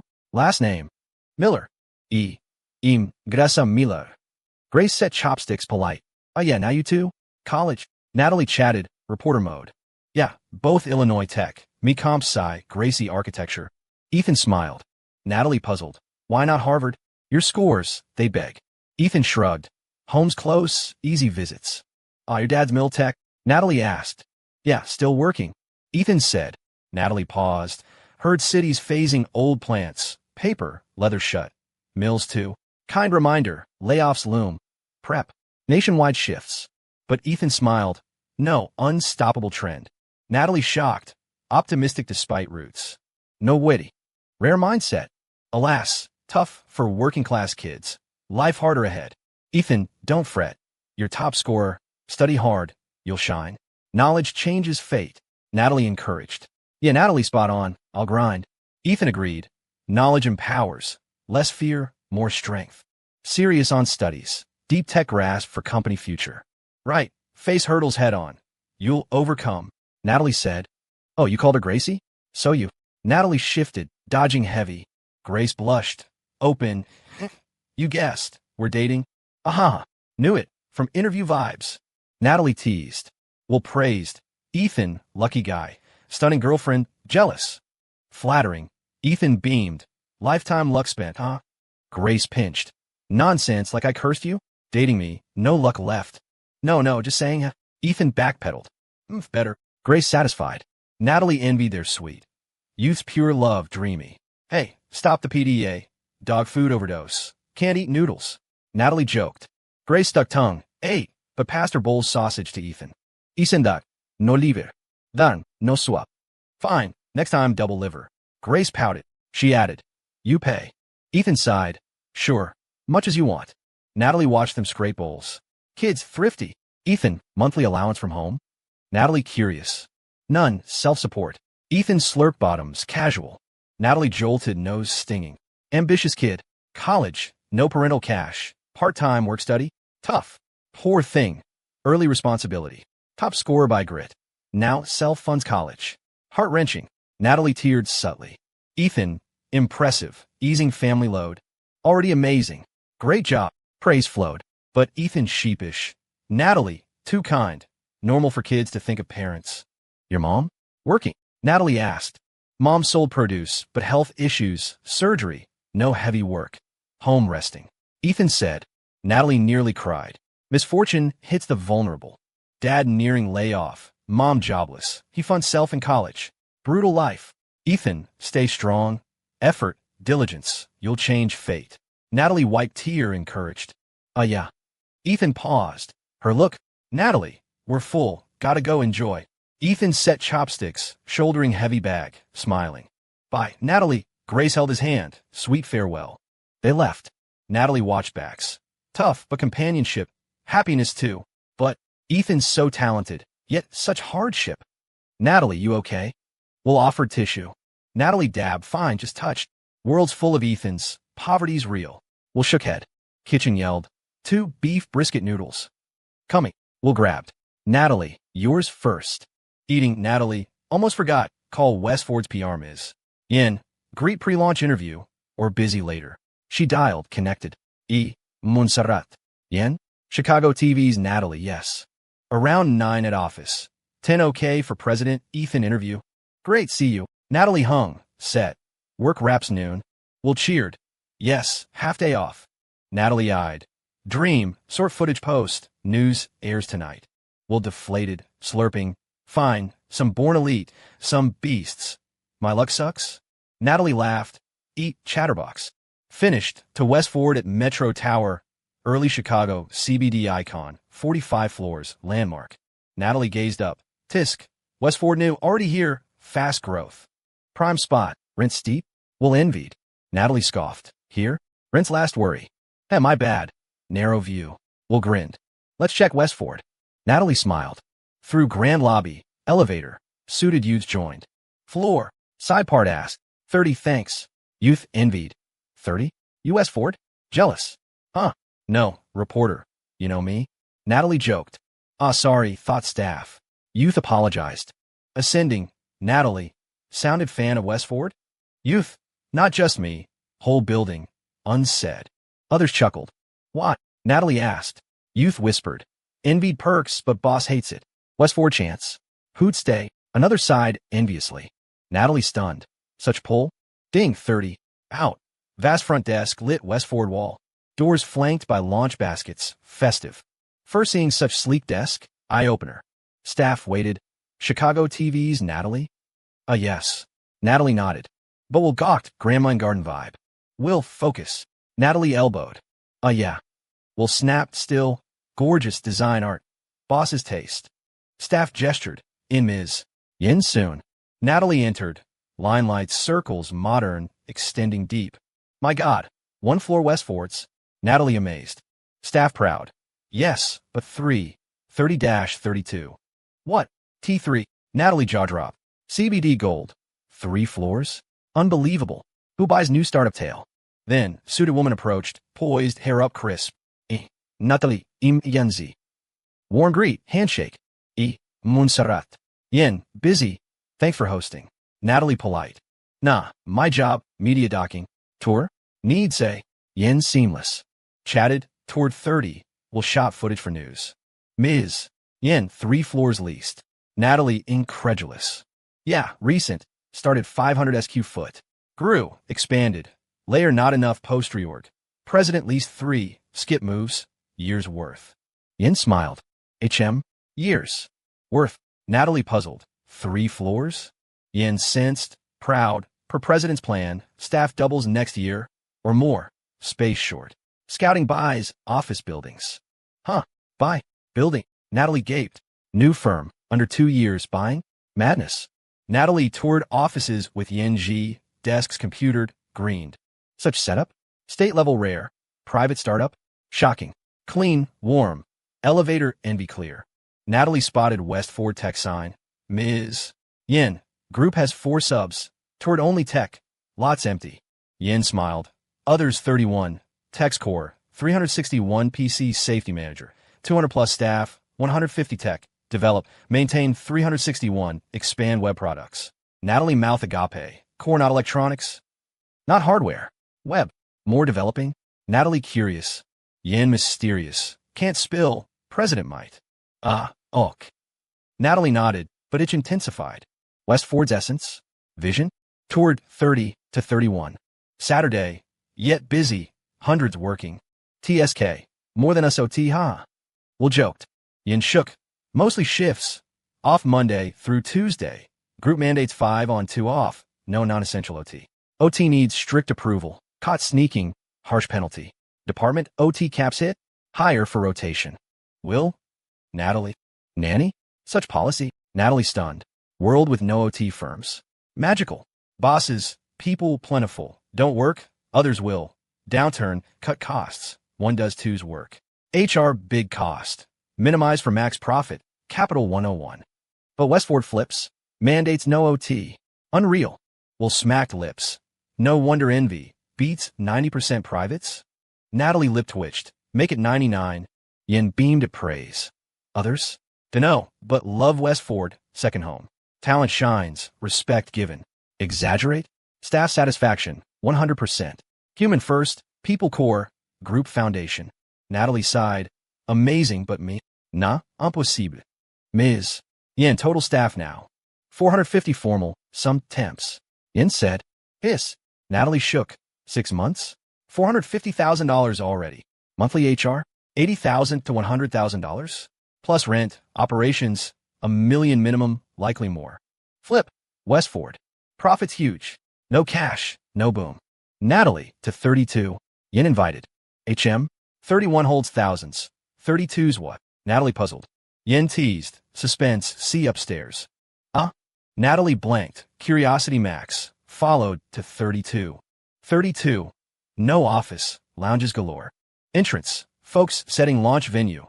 Arches, baskets, sign in. Formal grand. Natalie paused. Venue here. Today's launch spot. Also staff dining, rest, gym, leisure. Yen said. What? Whole floor non-office. Cafeteria. Natalie shocked. Prime space for eats, workouts? Lavish. Yeah. You see's main cafe. Left gym, right rest, with self-serve coffee. Try? Yen asked, leading to lounge coffee. Yen made 2 cups. Natalie, sat, sipping, eyeing chic space dreamy. Natalie, jumped ship? Bitter joked. Truth. Tempting. Natalie lip twitched. You? Janitor. Drink, bathroom. Natalie asked direction. Solo. Touch up, wake up. Thought small firm. Quick chat home. But here? Overturned views. President's interview. Ultra curious. What leader builds this miracle? 12-point focus needed. Made up, out. Bumped suited youth, early 20s, maybe less. Goofy, likely junior. Hey, US Ford? Natalie casual. Yeah, you. Goofy-eyed her. Reporter. Launch today. Chat with president. Natalie smiled. Oh, welcome. Goofy warmed on interview. Walking, chatting. Natalie, hey kid, president. Easy to deal with. He's great to get along with. Our Ford. Cough. President Ford is approachable and a leader deeply loved by his employees. The honest-looking young man spoke with absolute certainty, practically raising his hand to swear an oath. Is that so? What does he like to do in his spare time? Do you know? Natalie Young continued her line of questioning. The young man scratched his head, thought seriously for a moment, and replied, He likes coffee. Yeah, definitely coffee. Instantly, an image formed in Natalie's mind. A silver-haired old man sitting dignified before a coffee table, speaking eloquently about grand strategies and the state of the world. Perhaps only an elder with such profound wisdom could lead a company's development so rapidly. Hey, by the way, since you guys are interviewing, do we have a chance to be on TV? The young man asked, his face full of anticipation. Of course. Our station leadership attaches great importance to this assignment. Since they sent us, you'll definitely be on TV. However, airtime is limited, so not everyone can make the final cut. I hope you understand, Natalie said, giving him a gentle reality check. Generally, the camera wouldn't focus on low-level employees. The main footage would be reserved for the corporate executives. Is that right? Well, if I can just show my face, I'll be satisfied. But it doesn't matter, whatever happens, happens, the young man laughed, taking in stride. Talking and laughing, the two returned to the coffee break area. Natalie's mouth was dry from chatting. She sat down and downed her coffee in one large gulp. She looked around with the paper cup in her hand, but couldn't see a trash can. No trash can. She looked up at the honest young man who was about to leave and asked, Young man, I can't find a trash can right now. Could you help me throw this away? Hey, mine too. Well, Grant raised his paper cup. No problem. Easy stuff. The young man chuckled honestly, took their cups, turned, and tossed them into a pristine, pillar-style trash can with a flip lid nearby. Natalie felt a bit awkward watching this. She had thought that sleek metal cylinder was the base for some decorative statue. She had to admit, Westford Group was so high-end that even their trash cans looked artistic. Just then, Yancey walked over from a distance, smiling and greeting the honest young man as they passed, even bowing slightly. Natalie was surprised by this scene. Yancey seemed incredibly approachable, showing such respect to a junior employee. After the greeting, Yancey walked up to them holding 2 bottles of mineral water. She smiled. Reporter Young, I wasn't sure if you like coffee, so please take these waters for now. Wow, Manager Yin, you're too thoughtful. And your employees are so enthusiastic about us, too. That young man just now is great. He knows quite a lot about the company, Natalie praised. Yancey looked back, surprised. Reporter Young, are you talking about Mr. Turner? Huh? Mr. Turner? Who? Natalie asked, stunned. The one just now? I saw you chatting so happily. I thought you knew each other. Yancey laughed. Cough. What? He's one of your executives? Natalie choked on her water, asking in shock. Yes, he is the general manager of our subsidiary, Westford Electronics. Wayne Turner. Mr. Turner is also my old boss, Yancey said respectfully. Cough, cough. Natalie hurriedly patted her chest to catch her breath. That young guy. Oh no, that person is really your leader? He's so young, Natalie asked repeatedly, finding it hard to believe. She remembered she had just asked a corporate general manager to throw away her trash. Thinking of this, she felt terribly apologetic. How embarrassing. But who would have thought such a 20-something young man would be a subsidiary GM? If no one said anything, who would believe it? Yes, don't let Mr. Turner's youth fool you. He does things cleanly and efficiently. Currently, the specific operations of Westford Electronics are all handled by him. Under his leadership, Westford Electronics is the second highest revenue generator for our group, Yancey stated solemnly. Natalie clicked her tongue in secret amazement. You really can't judge a book by its cover. Cough. Well, I didn't mean anything else. I'm just surprised that Mr. Turner is so young and promising, Natalie explained. Yancey covered her mouth and laughed. Is that so? Actually, at Westford Group, that's not uncommon. What? Natalie didn't quite understand. Ring, ring, ring. Yancey's cell phone rang, interrupting their conversation. Seeing the screen, her expression turned serious. She instinctively stood up straighter, her attitude respectful. Hello, President. It's me. Okay, I understand. It's about time now. I'll keep an eye on it. The other colleagues are ready for the reception. Don't worry, everything is going smoothly. President, the reporters from a Chicago TV station are here. Okay, I understand. Hanging up the phone, Yancey checked her watch and said to Natalie, Reporter Young, it's about time. The president has to meet a few friends later, so you can go in for the interview now. Okay, no problem. It's the scheduled time anyway. I'll finish the interview as quickly as possible and won't cause a delay, Natalie said, standing up immediately. Follow me. I'll take you to see the president. Yancey extended her hand to lead the way. The three of them went down to the 30th floor. Yancey led them directly to the president's office. Arriving at the door, Natalie couldn't help but feel a little nervous. She had met many entrepreneurs before, but for some reason, she was tense this time. Perhaps it was out of respect for an entrepreneur who had created such an outstanding company. She straightened her clothes and took a deep breath. Knock, knock, knock. President, Reporter Young is here. Yancey knocked respectfully on the door. Come in. A steady voice came from inside. But to Natalie, the voice sounded slightly familiar, and it didn't sound like the elderly man she had imagined. Yancey pushed the door open and smiled. Please come in. Natalie nodded and led Will Grant into the office. It was called an office, but upon opening the door, it revealed a massive reception lounge. The overall tone was gray, accented with dark gold decorations. The furniture and ornaments were clearly high-end. These elements combined to give the space a minimalist, understated, yet atmospheric vibe. Behind the lounge area were huge floor-to-ceiling windows offering a panoramic view of the bustling Chicago cityscape, giving one the feeling of standing atop the world. Natalie and Will were immediately struck by the breathtaking view, but she quickly reacted, turning her head to the left. That was the office area. There was a huge silver-gray desk, and behind it, a man in a suit was working with his head down. From a side profile, she couldn't see his face clearly.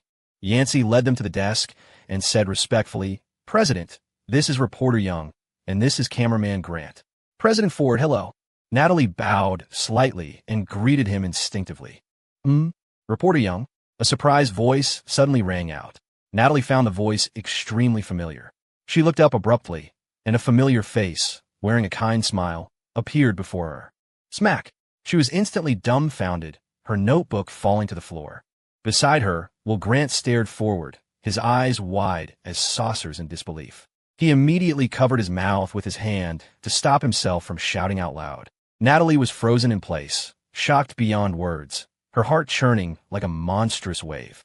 She had racked her brain, but she never imagined that the president of Westford Group would be him. She couldn't believe her eyes. She couldn't believe what she was seeing. Ethan Ford. Natalie stared blankly at the young man before her. He was dressed in a sharp, high-end suit, a diamond-encrusted watch glinting on his wrist. His hair was styled up in a sleek, modern cut, His entire aura had undergone a complete transformation from before. The rawness of youth had faded, replaced by a steady, mature, and refined elegance. And he was handsome. If the face weren't exactly the same, she would have sworn they were two different people. Ethan Ford. Natalie wasn't quite sure yet, so she asked again. Ethan stood up, spread his arms, and smiled. What? Do I not look like myself, Reporter Young? Natalie snapped out of her trance, let out a heavy breath, and feeling a bit embarrassed by her loss of composure, stammered, no. Hello, President Ford. She quickly picked up her notebook from the floor and stood properly. She knew that right now. She represented the TV station. She was here to interview the founder and president of West Ford Group. She had to mind her image. But inside, she was mocking herself. Just moments ago, she was feeling sorry for his living situation, thinking he was struggling. It turned out the clown was her. It turned out the state valedictorian, Ethan Ford, was the Ethan Ford, president of West Ford Group. A rising star entrepreneur worth millions, controlling a dark horse in the industry. No need to be formal. Let's talk in a lounge area. Ethan gestured with his hand. The group moved to the seating area, and Ethan took the main seat. President, if there's nothing else, I'll go get back to work. Yancey bowed slightly. She was tactful. It wasn't appropriate for her to be present for the upcoming private interview segment. Go ahead. Take good care of the guests, Ethan nodded. After Yancey left, Natalie cleared her throat twice and straightened her expression. President Ford, I'm very glad you could accept our interview today. To save your time, shall we start now? Ethan gestured that they could proceed. Well, Grant immediately took out the filming equipment, set up the DSLR on a tripod between Ethan and Natalie, focused the lens on them, pressed record, and signaled OK. Natalie took out her notebook, which contained the various questions she had prepared in advance. She took a deep breath, flashed her trademark reporter smile, and asked, President Ford, I toured your company this morning. What I found incredible is how mature your corporate structure is and how superior the office environment is. It's hard to believe this is a company founded less than a year ago. Could you introduce to our audience what kind of enterprise you have founded and why it has developed so well? This is something I believe everyone, wants to know. Ethan sat up straight, his expression calm, and replied, West Ford Group is a technology company rooted in the internet industry.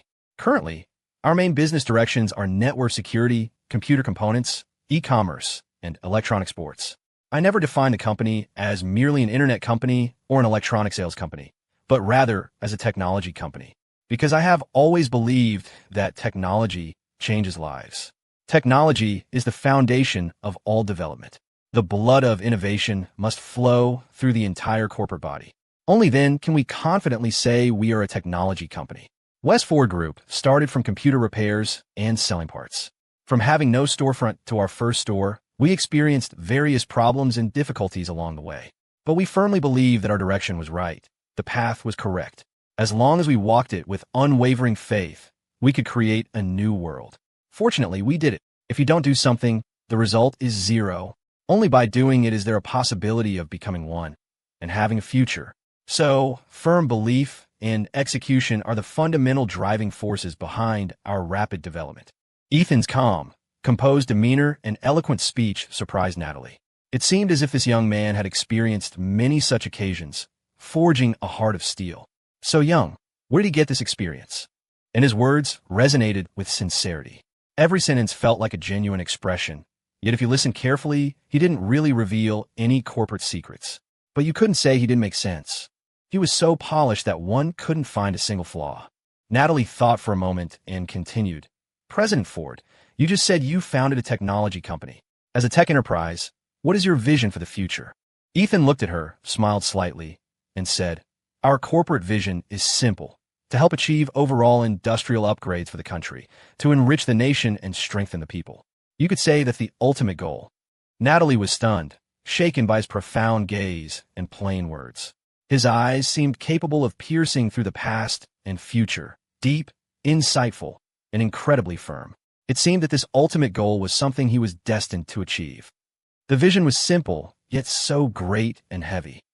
Is President Ford learning from the great industrialists of the past? Natalie asked with a smile. Ethan nodded honestly and countered, Of course. Otherwise, should I learn from the venture capitalists? He clasped his hands on his knees and said calmly, Our country's industry has seen hard times.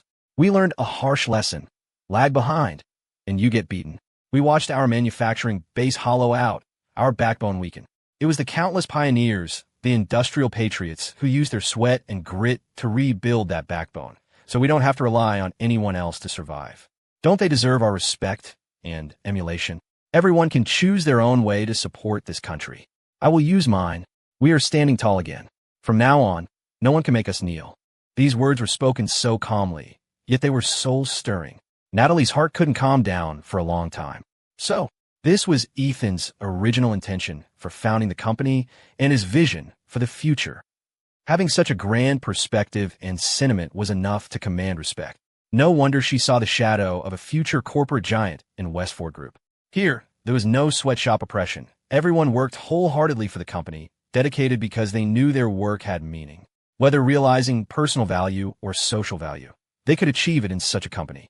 She bowed slightly to Ethan to show respect and said seriously, "President Ford's vision is truly rare in the business world. I admire it greatly." Ethan waved his hand, smiling humbly. "You praise me too much. We are just doing what we should do, nothing more. It's just that our current strength is still small. There isn't much we can do, and not enough to change anything yet." Small. Natalie twitched the corner of her mouth, thinking, "You really are modest. Your company is considered small." At this rate of development, he would probably soon capture the computer parts market in Chicago, maybe even the whole state. And according to Yancey, the 361 PC Manager was already the #1 product in consumer market share. And he calls that small? Westford Group's operating scale is certainly not small. President Ford is too modest. As far as I know, your company's 361 product already has the #1 market share, right? Natalie said. Ethan sat up straight and shrugged. It's just #1 for now. With the explosive growth of new internet users, the competition in this field will be fierce in the future. It's not worth being proud of. And with our current technology, we can't claim to have changed the cybersecurity industry yet. Perhaps when the next version of 361 PC Manager is released, we can say we have certain industry and technological barriers. Natalie asked in surprise, "Does that mean a new version will be released soon?" Ethan smiled. "You can look forward to it. It had been a while since the last official version was released. The tech company's 100-plus technical staff had already polished the next version of the computer manager, applying new technologies guided by Ethan, leading the industry by more than 5 years. Possessing a generational technological gap was the deepest moat in this field. Seeing that Ethan was tight-lipped and didn't intend to share more specific news, Natalie had to let it go and continued asking, "President Ford, do you have any specific plans for the future? Can you reveal a little bit to us?" Ethan nodded and said, "That's no problem. Besides the upcoming release of the new 361 version, at today's opening ceremony, we will also announce a new business line for the electronic sports company, West Ford Cyber Cafes. Another thing is we have reached a strategic partnership with Key Tech. West Ford electronic stores will expand to all districts of Chicago within a month, including other counties, becoming the company with the highest number of offline stores in the state. Also, our West Ford e-commerce will be further reorganized. Relying on the traffic from 361, we will build an open electronic sales platform, establishing a dual B2B and B2C structure, and we will build our own controllable logistics and warehousing. And we also have plans to enter traditional manufacturing, consumer electronics, apparel, and other industries, using technology to upgrade these sectors. We have a lot to do in the future, and we hope more talent will join our company." This last sentence was Ethan's true intention. He hoped that through business expansion, more talented people would know about West Ford Group and choose to join. This was the fundamental reason for organizing the media to attend the opening ceremony and conducting in-depth interviews. Brand building for an enterprise requires media dissemination and image shaping to get more people to recognize the corporate brand. Hearing Ethan's words, Natalie opened her mouth in shock, unable to speak for a moment. If it were anyone else, she would definitely have warned them that taking too big a step might tear something. But the person in front of her was the president of West Ford Group. She could only say, his ambition was massive.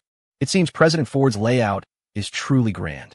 There may be many difficulties involved, but I believe you can overcome them one by one because, after all, you are the state top scorer, Natalie exclaimed in admiration. A young man who had just finished his college entrance exams not long ago and was still in university, yet was already at the helm of a multi-million-dollar enterprise. How many such monstrous talents could there be in the world? This was exactly why Natalie didn't easily question his plans. Since such miraculous things had already happened, what was a little ambition? Haha. Then I'll borrow your good words, Reporter Young. Ethan laughed heartily. Subsequently, Natalie continued to interview Ethan about corporate management and then chatted a bit about his personal life. With that, the interview was considered successfully concluded.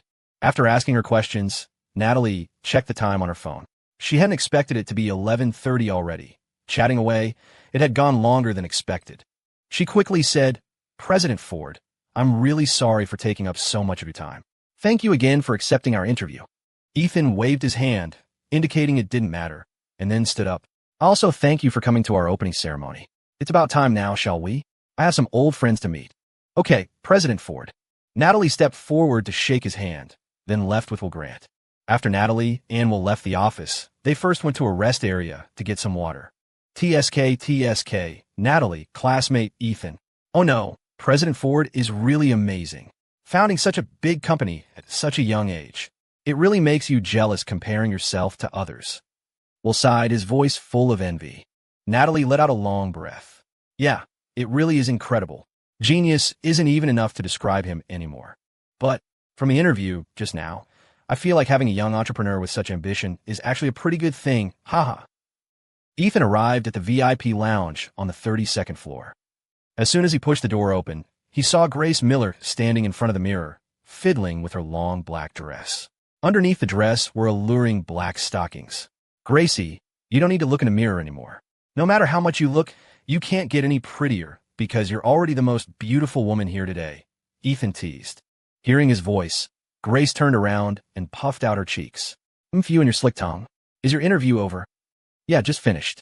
Coincidentally, it was the two people we ate breakfast with this morning. Ethan laughed. Huh, it was them? Oh, right. They did seem like they were from the TV station, Grace recalled. Her gaze suddenly landed on Ethan's tie. It looked a bit loose and slightly crooked. Don't move, your tie is crooked. I'll fix it for you. She walked up and carefully adjusted it for him. Suddenly, a faint fragrance drifted into Ethan's nose, making him feel a sudden heat rise in his body. He looked down at Grace. Her flawless white cheeks were filled with seriousness, and her long eyelashes fluttered, looking incredibly cute. The black formal dress made her skin look even whiter, translucent like jade, giving one the urge to hold her in their palm and cherish her. Ethan swallowed hard. This girl was becoming harder and harder to resist. Okay, done. Grace looked at her masterpiece with satisfaction, then looked up to meet Ethan's burning gaze. Her cheeks flushed red instantly. Why are you looking at me like that? She blushed, but still tilted her head up to stare back at him. She looked like she wasn't nervous at all, but in reality, her little heart was pounding, almost jumping out of her chest. Stupid Ethan, are you thinking bad thoughts again? You such a villain. But there's no one here right now, so it should be okay. Come on, I'm ready. Grace closed her eyes slightly, instinctively puckering her cute red lips, seemingly expecting something. Don't move, Ethan whispered suddenly. Grace's heart nearly leaped out. She cried out internally, Dummy, I'm not moving. His breathing got closer. Grace could already feel Ethan's breath. Thump, thump, thump. Her heart beat rapidly. Why hasn't anything happened yet? Just as she was about to open her eyes, Ethan suddenly said, Don't move. Keep your eyelashes still. There seems to be something dirty on them. Grace. Straight face, winky face. Ugh, you stupid Ethan. You really know how to ruin the mood.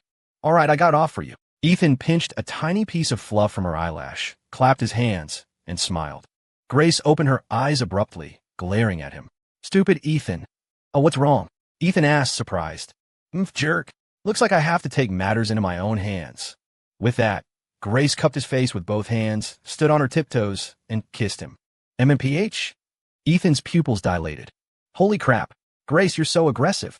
But, I like it. But just then, the sound of the door opening rang out. Huh, Ethan, Mr. Powers and the others are here. Tank shouted happily. But the next moment, seeing the scene inside, he froze. Crap, I messed up big time. Grace heard the voice and let go of Ethan in a panic, her cheeks turning as red as an apple. A vein popped on Ethan's forehead. He slowly turned his head, glared at Tank, and cursed with a laugh. Damn it, Tank, your timing is impeccable. Cough, cough. Ethan, I really didn't mean to. I swear. Saw thee. Next time I'll definitely knock first. Tank begged for mercy repeatedly. Ethan laughed helplessly, All right. Where are Neil and the others? Haha, congratulations, brother Ethan. Wishing you a grand opening. Neil Power's hearty laughter came from outside, and then he strode in, followed by Charlie Boone and Joe Thompson, whom Ethan had met before, as well as the boss of the tech tower. Congratulations, President Ford. Charlie Boone cupped his hands and smiled. TSK, creating such a large foundation at such a young age. President Ford is truly amazing. Joe Thompson praised. The other bosses also stepped forward to congratulate Ethan. Ethan went up to exchange pleasantries with everyone. Brother Neil and everyone, your presence really gives me face. It's an honor, Ethan said politely. Neil Powers looked around and suddenly asked, By the way, I don't see President Zane. Did you forget to notify him, brother Ethan? He didn't know yet that Ethan and Frank Zane had fallen out. Ethan just smiled. No, I didn't notify him. President Zane is a busy man. He might not necessarily come. Neil paused, sensing the hidden meaning in the words. It seemed Ethan and Frank's relationship wasn't great. He didn't know the reason and didn't probe further. In this setting, he had to give Ethan face. It's about time. Everyone please. The opening ceremony is about to start. Ethan smiled at the group. The bosses nodded and turned to go out. Ethan instructed Tank to take care of the guests, then turned back to Beck and Grace, smiling, Come, my most beautiful Miss Miller. Grace smiled sweetly and gracefully stepped forward to take Ethan's arm. Let's go, my big President Ford. Natalie stood in the crowd at the ceremony site. She had no interest in chatting with the bosses and executives present. Instead, she stared intently at the various Chinese and Western desserts on the tables lining both sides of the room. Strawberry cake, sweetheart pastry, and vanilla ice cream. I want them all. Like someone discovering treasure, she lingered around the tables, the food on her plate piling up like a small mountain. Cough, Nat, let's watch the image. You're the station's star anchor.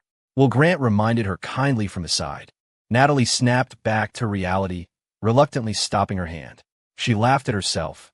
Hey, I usually can't bring myself to buy these things. Now that it's rare free food, I got a little dizzy. All right, I know, I'll just eat this little bit. Hey, Nat, don't get busy eating yet. The ceremony is about to start. We're standing out like this. It feels like we're just here to mooch food. Don't let the other colleagues look down on us.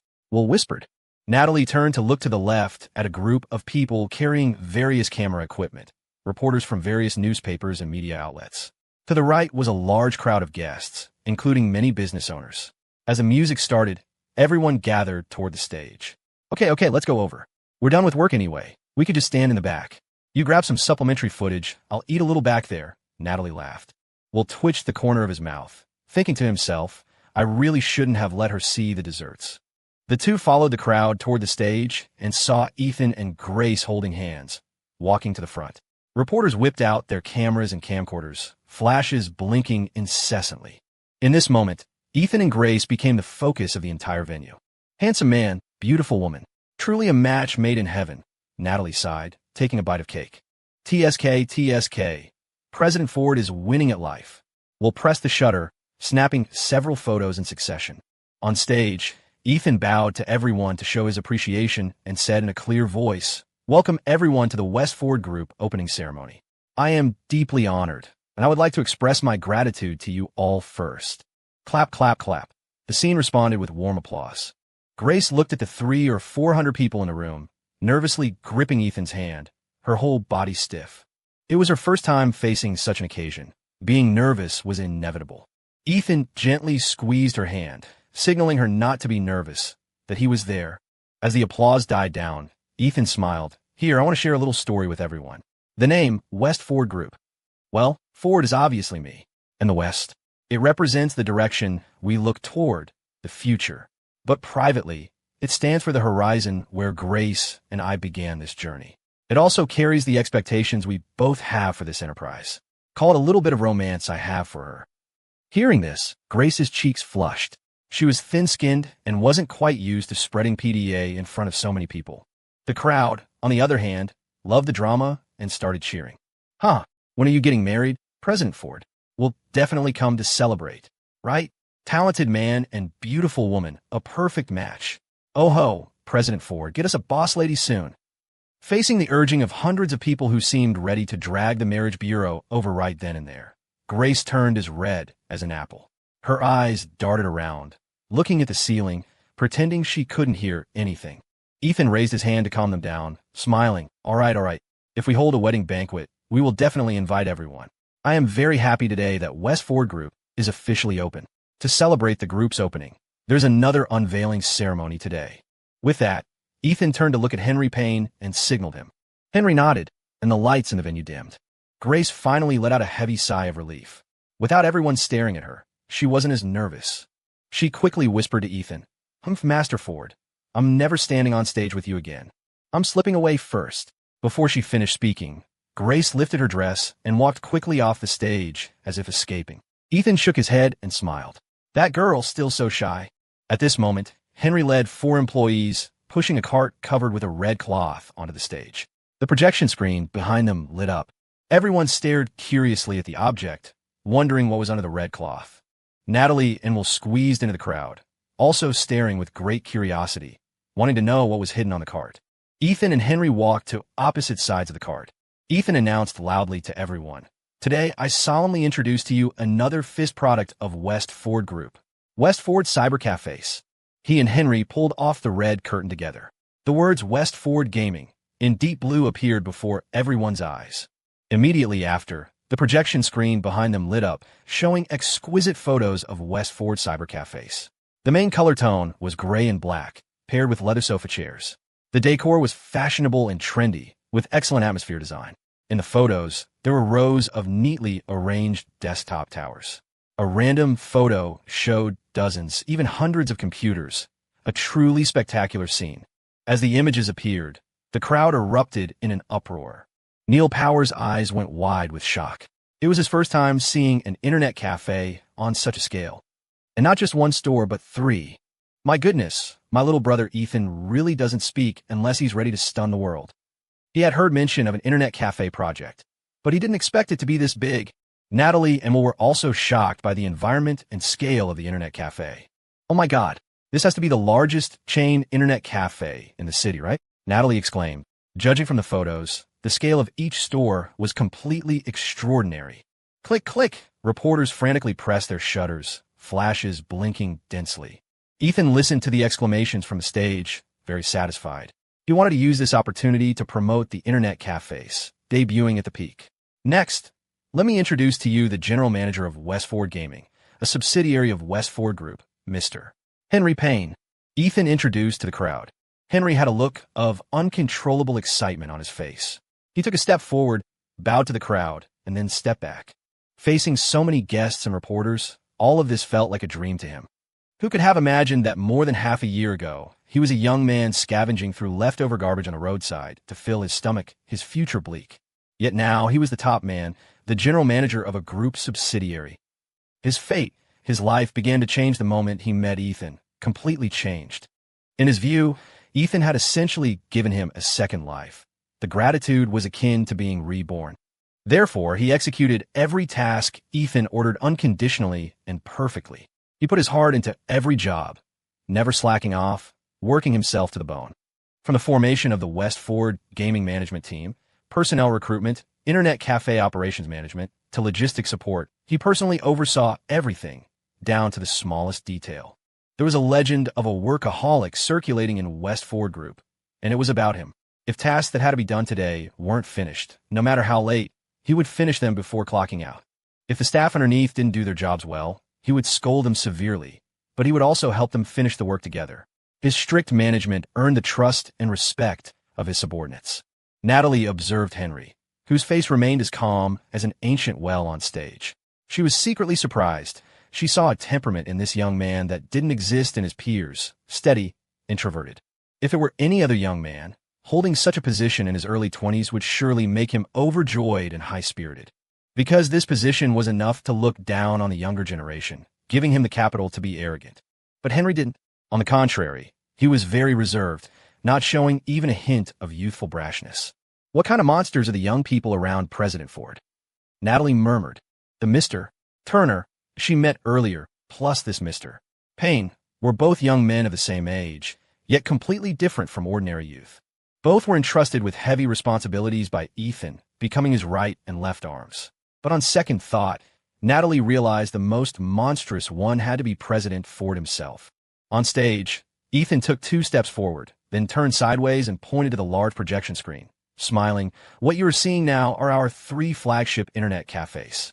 Each store is equipped with 200 mid to high-end computers." Hearing that each internet cafe had 200 computers, the crowd instantly went into an uproar. "Oh my God, that huge! How much money did that take to invest? Total investment has to be at least 5 or 6 million, right? West Ford Group really has deep pockets."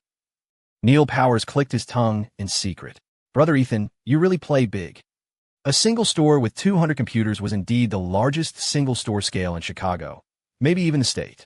But he didn't expect Ethan to throw out even more shocking news next. Ethan looked at the crowd and said with conviction, "I officially announce West Ford Gaming's new strategy. Within the next year, we will expand to 30 stores of this scale across Chicago, New York, Los Angeles, and Houston." The crowd exploded instantly upon hearing this. Neil Powers almost dropped his jaw. "Holy crap, what? Opening 30 chain internet cafes in a year? Brother Ethan, are you crazy?" Natalie's jaw dropped in astonishment. She found it hard to believe that Ethan would announce such a crazy strategic intent. 30 chain internet cafes in 1 year.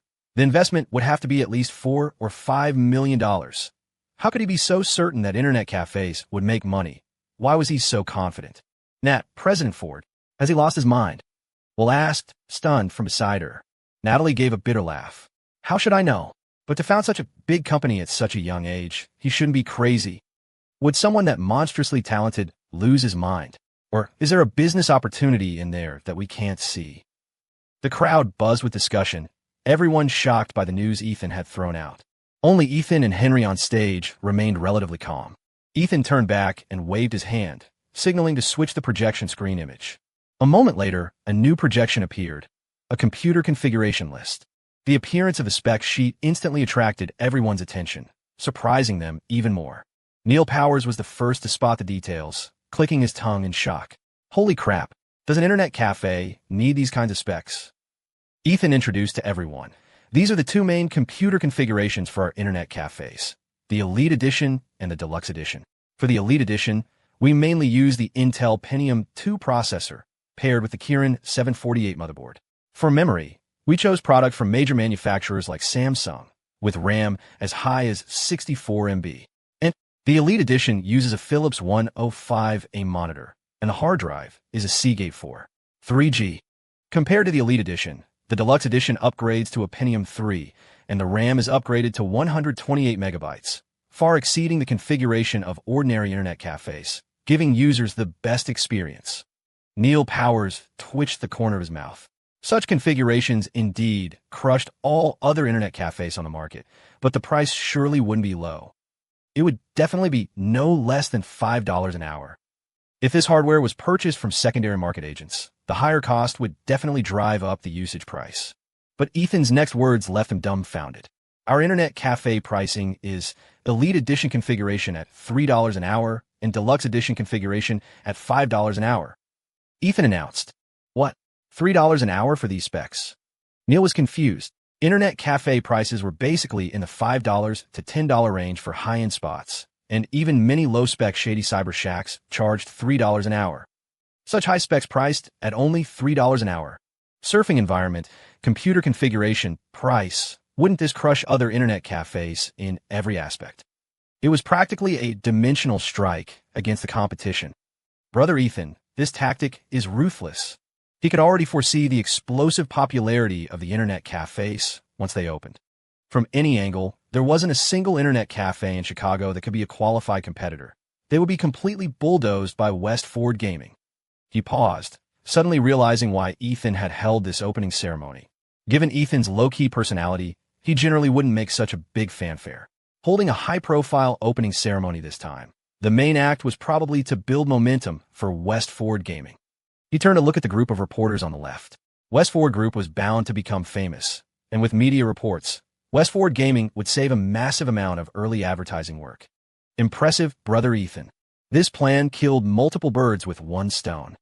Neil secretly admired him. On stage, Ethan continued to highlight the advantages of the internet cafes, including on-site services. Finally, Ethan said to the crowd, "I welcome everyone to experience it if you have time. Today's opening ceremony ends here. Thank you all for your enthusiastic participation. Clap, clap, clap. Applause washed over the venue like a tide. Many people even gave Ethan a thumbs up, deeply impressed by him. After the ceremony unveiling ended, the lights came back on. The venue was buzzing with voices and began to liven up. After stepping off the stage, Ethan bumped into Neil Powers, Charlie Boone, and other peers. Haha, brother Ethan, you really are something. After today, your internet cafes would just be sitting there printing money, haha. Neil happily punched him lightly on the chest. Hee hee, I'll take your word for it, brother Neil, Ethan laughed. I've arranged another venue next door. Let's go there to chat. Unlike the main venue, the sub-venue was smaller, specifically for receiving peers and West Ford Group's partners. The sub-venue was more like a small circle, with fewer than 100 people, but it basically covered more than half of the enterprises in the Chicago computer sales industry supply chain. Grace wasn't by his side. She was busy finding food. Tank leaned in and asked, Miss Grace, why aren't you going to find brother Ethan? Follow him around, putting on a fake smile.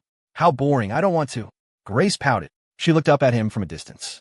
Seeing Ethan surrounded by many people, talking and laughing, receiving attention as the host with people constantly coming up to greet him and strike up conversations. But looking at him, he seemed very much in his element. But Grace didn't want to get involved. Facing so many strangers, she figured she wouldn't be able to say a single word. Suddenly, an employee walked quickly to Ethan and whispered something in his ear. It seemed like something urgent. Grace just watched curiously, not knowing the situation. What's wrong? Seems like something happened. Grace turned to ask Tank. Tank saw Ethan's expression change, put down the plate in his hand, and said, I'll go check. Tank hurried to Ethan's side and whispered, What's wrong, brother Ethan? Ethan held a champagne glass, a hint of ice in his eyes. Nothing, just someone arriving uninvited. Huh? Who? Tank paused. Who else? President Zane from Southbridge, Ethan said coldly. Just then, Neil walked over quickly, happy. Ha! Brother Ethan, President Zane is here. Hearing this, everyone turned to look at the entrance. Frank Zane of Southbridge Traders controlled many supply channels and had considerable power in the Chicago area. Suddenly, a group of people appeared at the door, with Frank Zane walking at the front, wearing a smile. Oh, President Zane is here. Hello, President Zane. Brenda. A group of bosses and executives from Tech City stepped forward to greet him. Frank politely nodded in response to others, arriving in front of Ethan, surrounded like a star by the moon. Frank stared at Ethan with a smile and extended his hand. President Ford, hello. Congratulations. Ethan's face was calm. He shook his hand briefly and said, President Zane, why are you here? The implication was, I didn't invite you. Why did you come on your own? A flash of malice crossed Frank's eyes, and he sneered, Hee hee, President Ford, today is your opening ceremony. How could such a great day be without me? What? President Ford doesn't welcome me. Frank Zane stared at Ethan, speaking in a joking tone. Huh, President Zane really knows how to joke. How could President Ford not welcome you? Charlie Boone picked up the conversation with a laugh. Exactly, what's our relationship with President Ford? President Zane is just kidding. Joe Thompson chimed in. Neither of them realized the tension, thinking Frank was just jesting. In their impression, Frank and Ethan were old friends. When they first met at the drinking party organized by Neil Powers, everyone hit it off immediately. Back then, Frank was full of praise for Ethan. After a few drinks, they were calling each other brother. Later, they heard that Frank and Ethan had a good cooperation, always pleasant, with frequent exchanges of favors. There were even rumors that Sterling Tech was taken down by Frank and Ethan joining forces, with Frank taking over Sterling's vacated business. With such a solid relationship, how could there be a rift? So the two didn't think in that direction, just assuming Frank was joking. But Neil Powers on the side heard the hidden meaning in Frank's words. Combined with the fact that Ethan seemingly hadn't invited Frank to the opening ceremony, he was already speculating. Now it seemed that between Ethan and Frank, there was a strange atmosphere. Ethan's face was calm. President Zane, one doesn't visit a temple without a cause. You didn't just come to attend my company's opening ceremony, did you? Frank spread his hands and laughed. Correct, you guessed it. President Ford is indeed exceptionally smart. Come, bring up the opening gift I prepared for President Ford. Frank turned back and waved his hand. Two young men in suits carrying briefcases walked up and took out two documents. Frank took one of the documents and waved it, seemingly showing it specifically to the people around him. At first glance, it looked like a contract he was going to give to Ethan. Charlie Boone said enviously, Oh my, President Zane is here to deliver orders? This gift is too practical. Hey, if I knew earlier, I I would have held an opening ceremony too, just to sponge off President Zane's benefits, ha. Charlie's words were humorous, drawing a burst of laughter from the surrounding crowd, making the atmosphere lively. Frank, however, let out a cold laugh and handed the document to Ethan. President Ford, you must accept this grand gift. This is the notification of the termination of strategic cooperation between Southbridge Traders and West Ford Group. You must have wanted to see this, right? Starting today, Southbridge Traders and your West Ford Group completely draw a line. Before Frank's voice even fell, the smiles on everyone's faces froze. The originally lively atmosphere instantly dropped to freezing point, completely solidified. Charlie Boone's eyes widened in shock. He never expected Frank's gift to be a termination notice. Even less did he expect Frank to flip the table and tear up their relationship in front of everyone on the day of Ethan's opening ceremony. Everyone on the scene was stunned, silent as a grave. Neil Power's face changed drastically. Frank was here to cause trouble. Causing trouble on such an important day for Ethan. President Zane, what is this? Neil asked in shock. He didn't know the grudge between the two. Two people who had a good relationship before suddenly turn out like this. Frank said coldly, President Powers, you ask me? Why not ask President Ford first? Ask him, did he reach a cooperation agreement with Keytech? Neil paused upon hearing this. Keytech, that state distributor company. Could it be? Brother Ethan, this matter? Neil turned to look at Ethan. Charlie Boone, Joe Thompson, and others also looked at Ethan. They understood that if West Ford Group partnered with Keytech, they would basically be Keytech's distribution channel in Chicago. In that case, West Ford Group and Southbridge Traders would be in direct competition, no longer a cooperative relationship. Ethan chuckled lightly. Yeah, so what? My company is an independent entity, not anyone's subsidiary. Do I need anyone's permission to cooperate with other companies? Are you worthy, President Zane? Who do you think you are to hold the keys to my business? As soon as Ethan said this, the crowd went into an uproar. With this, the conflict between the two was completely laid bare. Ethan took the document, didn't even look at it, and handed it directly to Tank. President Zane, if you just want to give me this gift, I've received it. You can leave now. I won't see you out, Ethan said indifferently, swirling his wine glass. Others didn't need to know the grievances between him and Frank, nor did he need to explain.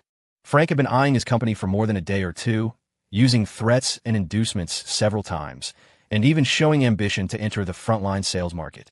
So he had long expected this day. From the day Frank cut off the supply of parts, the two sides were no longer fellow travelers, but direct business competitors. Frank kept his hands in his pockets and sneered. President Ford, rushing to kick people out so eagerly? Their gazes met, seemingly sparking with electricity, tit for tat. The scene was dead silent. Everyone's eyes converged on the two men, expressions varying. Some were surprised, some excited, some sullen, and so on. Everyone seemed to have their own thoughts. Neil Powers had mostly embarrassment on his face. Ethan met Frank through the drinking party he organized. Back then, Ethan's business was just starting and he needed Frank. Neil had put in a lot of effort to facilitate their cooperation, but no one expected the two to reach such a state. He muttered to himself that given Ethan's personality, he wasn't likely to offend people easily, especially someone like Frank who had helped him before. There must be hidden reasons, but now he couldn't ask Ethan. He couldn't stop this situation immediately, so he could only stand awkwardly aside, afraid to express any opinion. Charlie Boone and Joe Thompson looked at each other, exchanging a glance. Ethan took a sip of champagne and sneered. What? President Zane can't bear to leave. Planning to stay for dinner. Frank reached out and took the second document. This time, while handing it to Ethan, he suddenly let go, allowing the document to fall to the floor. Frank spread his hands and feigned innocence. Oops, hand slipped. President Ford, this is the second big gift I'm giving you. This is a lawyer's letter from Southbridge Traders to West Ford Group. President Ford, you can sue me, and I can sue you. By the way, let me add one point. President Ford, get ready to respond to the lawsuit. With that, he scanned the surroundings and said coldly, I announce that from today on, West Ford Group is a competitor of my Southbridge Traders and a defendant of my company. Southbridge Traders terminates all business dealings with West Ford Group. Everyone, West Ford Group is cooperating with Keytech, taking the direct sales route. Whether you cooperate with West Ford Group or with my Southbridge Traders, weigh it carefully yourselves. Frank's words caused the faces of many people present to change drastically. Many channel distributors cast suspicious glances at Ethan. Tank's face was ugly. He knew Frank was deliberately provoking relationships. He wanted to speak up to refute, but Ethan raised a hand to stop him. Seeing that his goal was basically achieved, Frank smiled smugly and mocked. President Ford. Oh, President Ford, you are still too young. Why didn't you consider the consequences before acting? I see that not long after your opening ceremony, you should hold a closing banquet. The road is long. Let's see who lasts. After speaking, Frank turned and left. The scene was silent. Then, some people began to follow Frank out one after another. Before long, nearly half of the people had left. Charlie Boone and Joe Thompson turned to leave together. Before leaving, Charlie didn't forget to throw a cold mockery at Ethan. President Ford, you're on your own from now on. With more than half the people gone, the venue became somewhat deserted, and the atmosphere turned awkward. Running into such a thing at an opening ceremony wasn't a good omen. It was a slap in the face to West Ford Group. If it were anyone else, they would probably be fuming with rage, but Ethan was calm, showing no signs of anger. Tank, however, was furious. Brother Ethan, that guy Frank Zane definitely came specifically to cause trouble. Are we just going to let him drive a wedge between us and our peers like that? Why didn't you let me curse him out? Ethan took a sip of champagne and said calmly, would cursing him be useful? It would only make us look exasperated. Tank was somewhat unwilling. Charlie Boone and those guys are just fair-weather friends. Ethan sneered. What's the rush? Them leaving now means they'll definitely come begging us later. It's better that they left now. It lets us see some people's true colors.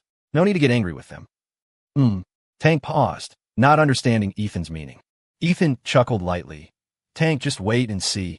When our e-commerce platform is built, those people will come back licking our boots. Hearing this, Tank immediately understood Ethan's meaning, and his anger subsided instantly. Brother Ethan, I get it. Tank clenched his fist and nodded heavily. At this time, Neil Powers walked over and smiled bitterly. Brother Ethan, this whole thing. Sigh, how did you and President Zane end up so unhappy? Calling it unhappy was an understatement. They had already flipped the table. Ethan looked at him and said sincerely, Brother Neil, things have reached this point. Do you think there's any room for turning back? Neil remained silent. He knew clearly in his heart. Having reached this state, the two sides were incompatible, difficult to turn back. Ethan continued, Brother Neil, I know this matter makes things difficult for you, but sometimes reality is just this cruel. If I hadn't planned ahead, West Ford Group might not be named Ford, but Zane. Frank Zane coveting the frontline market is a new thing. Do you think I would agree to him threatening me with supply channels? Neil paused, realizing there was such a grudge involved. It seemed that in the face of absolute interest, there were no eternal friends. He then sighed. All right, Brother Ethan, about this matter, I'm probably powerless to help. Ethan knew he was stuck in the middle, unable to help either side. Brother Neil, it's okay. I understand. I will handle this matter myself. Ethan smiled. 3 days later, Southbridge Traders Company. President Zane, I've said hello to everyone I needed to. In the future, in Chicago, or even the state, probably few people will dare to give goods to Ethan Ford. Even if he can get goods, the price definitely won't beat ours. You can rest assured on that point. Charlie Boone laughed, raising his teacup for a sip. Frank smiled and said, that kid Ethan thought he could eat up the Chicago frontline market single-handedly. His ambition is big, his appetite isn't small, but in the end, he's still a bit young. Trying to eat a whole cake alone, it's easy to choke to death. Joe Thompson laughed loudly. Ha ha. Right, President Zane is right. Many of their interests were tied to Frank. They could supplement each other's goods sources and share distribution channels. Originally, if Ethan's West Ford Company only acted as a good part sales channel, he would be a good partner for all three of them. But now that Ethan was cooperating with Key Tech and planning to adopt a direct sales model, this would undoubtedly shake their interests. So these two men didn't hesitate to turn and support Frank, mobilizing relationships within the industry to restrict supply to West Ford Group. Relying solely on the product from Key Tech as agency would be too singular, lacking competitiveness in the market. There was only one goal, to kill West Ford Group. Frank took out cigarettes and distributed them to the two. How have you considered the matter of us jointly laying out channels, using the source advantages in our hands to swallow the Chicago parts market? We have the price advantage. West Ford Group's business in this area will undoubtedly die. Frank's plan was to unite several major suppliers to establish a joint venture subsidiary, building their own sales channels to enter the frontline market. With diverse sources and price advantages, they could completely eat up West Ford Group's share. I think it's very good. President Zane's proposal is excellent. I agree. Charlie Boone lit a cigarette and smiled.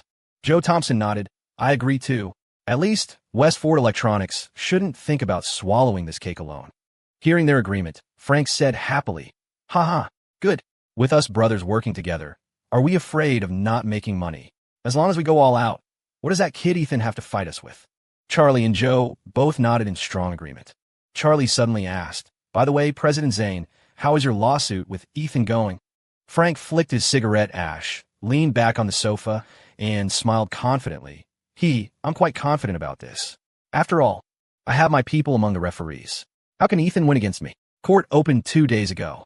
Currently, it's still in the stage of submitting new evidence. My company's legal team has 6 people, all from top university law backgrounds, plus lawyers from Chicago's big firm, Trust and Faith Law Firm, jointly forming the legal team. And Westford Group was arrogant enough to arrange only one person for legal affairs. That guy called Ross Lawton or something truly laughable. How can one person fight my whole legal team?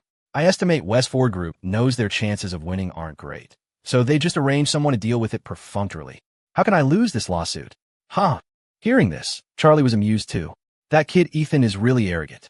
I originally thought he would spend heavily to hire some well-known law firms to fight the lawsuit. I didn't expect him to only send his own company's legal counsel. Indeed, laughable. Joe chimed in, that kid Ethan probably figures he can't win the lawsuit anyway. But if you ask me, Frank is the impressive one. The company supports so many legal staff and is willing to hire Trust and Faith. TSK, big spending. Frank blew a smoke ring and sneered.